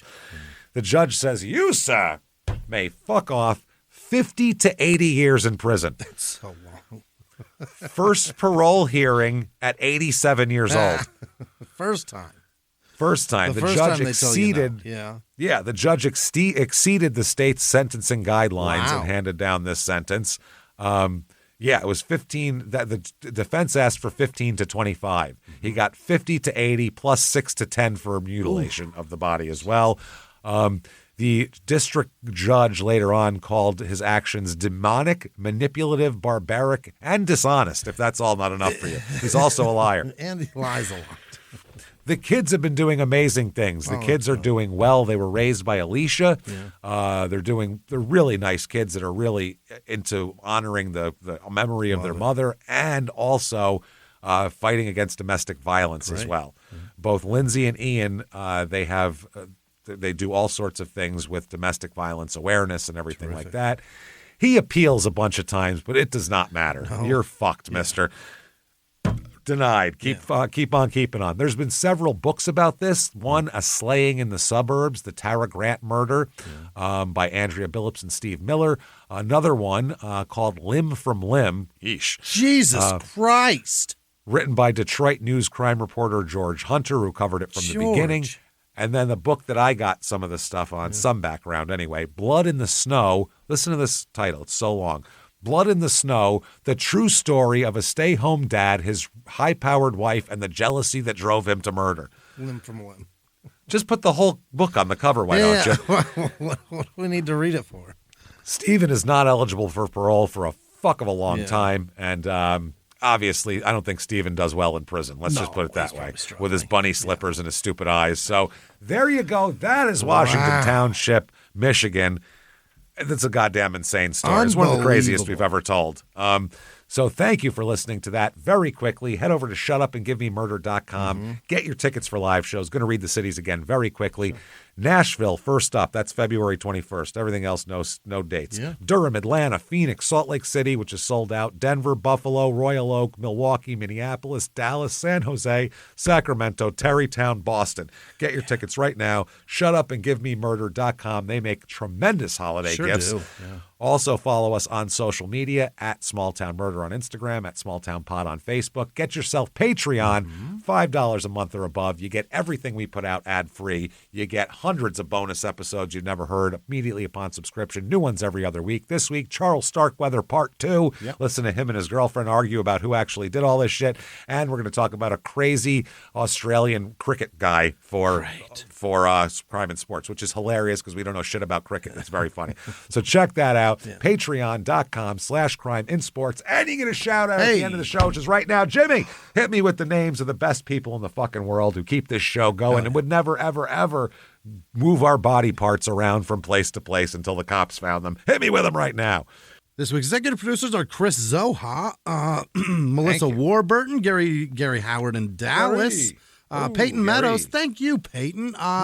That's another one that all the time is in here. Yeah. Peyton Meadows, Liz Vasquez, Janice Hill. They're always around. I can't thank you guys enough.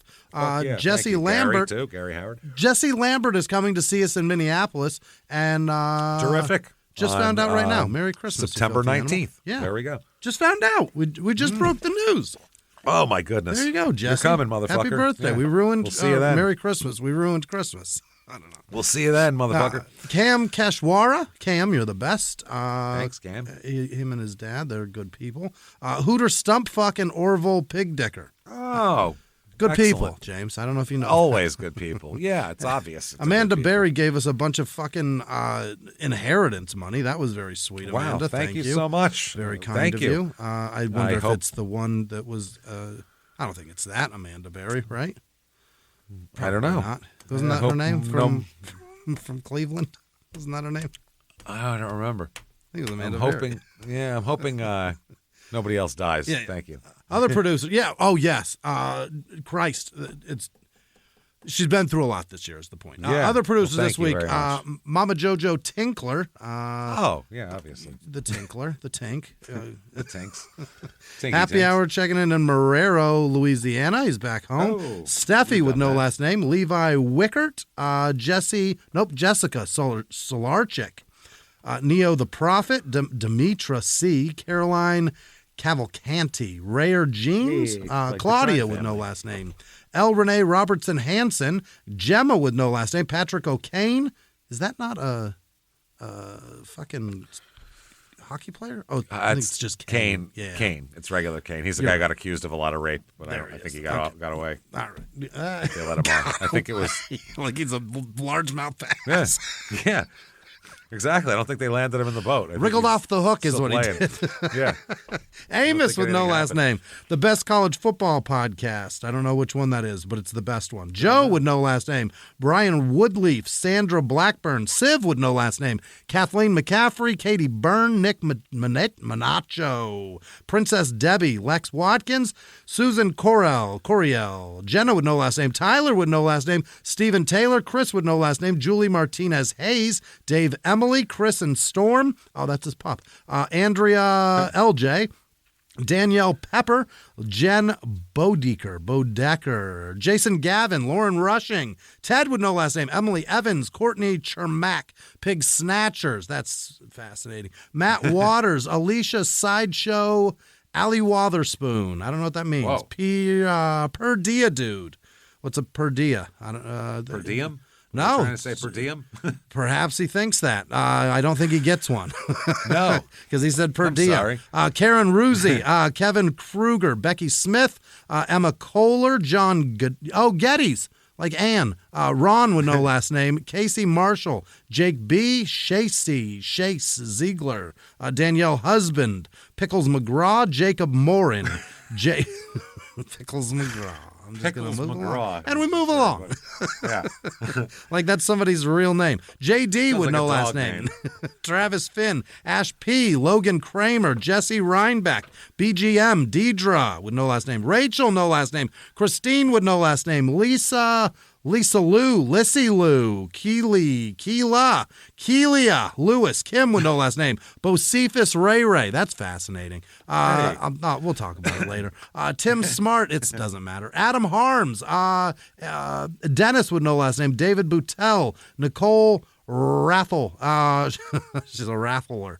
Heather Grove, Alexandria Holder, Tila Haley, Tila Hale, Tyela, Jennifer Russell, Jess with no last name, Kiki with no last name, Aquila with no last name, Jennifer Loudermilk, Carl Turchin, Shelley Gearin, Michelle Legg, Tiffany Jungi, Jagoo, Papa Bear, Angela Lopez, Thomas Roundtree, Amanda Waski, Joseph Fitman, Manders Ganderberg, John Ron, Bad Brains 88, Ashton with no last name, Glenn Reed, Catherine McKeithen, Kim Bird, Allen with no last name, Eric Price, Jake Hagedorn, Annie B, Holly with no last name, Jenny Mansell, Carrie Ann, Dennis Wallace, Mindy Migalori, what is this? Ryan Staples, Benjamin Scorvan, Ian Fleming, Joshua Estel, Kenzie G, Vagina Whisperer,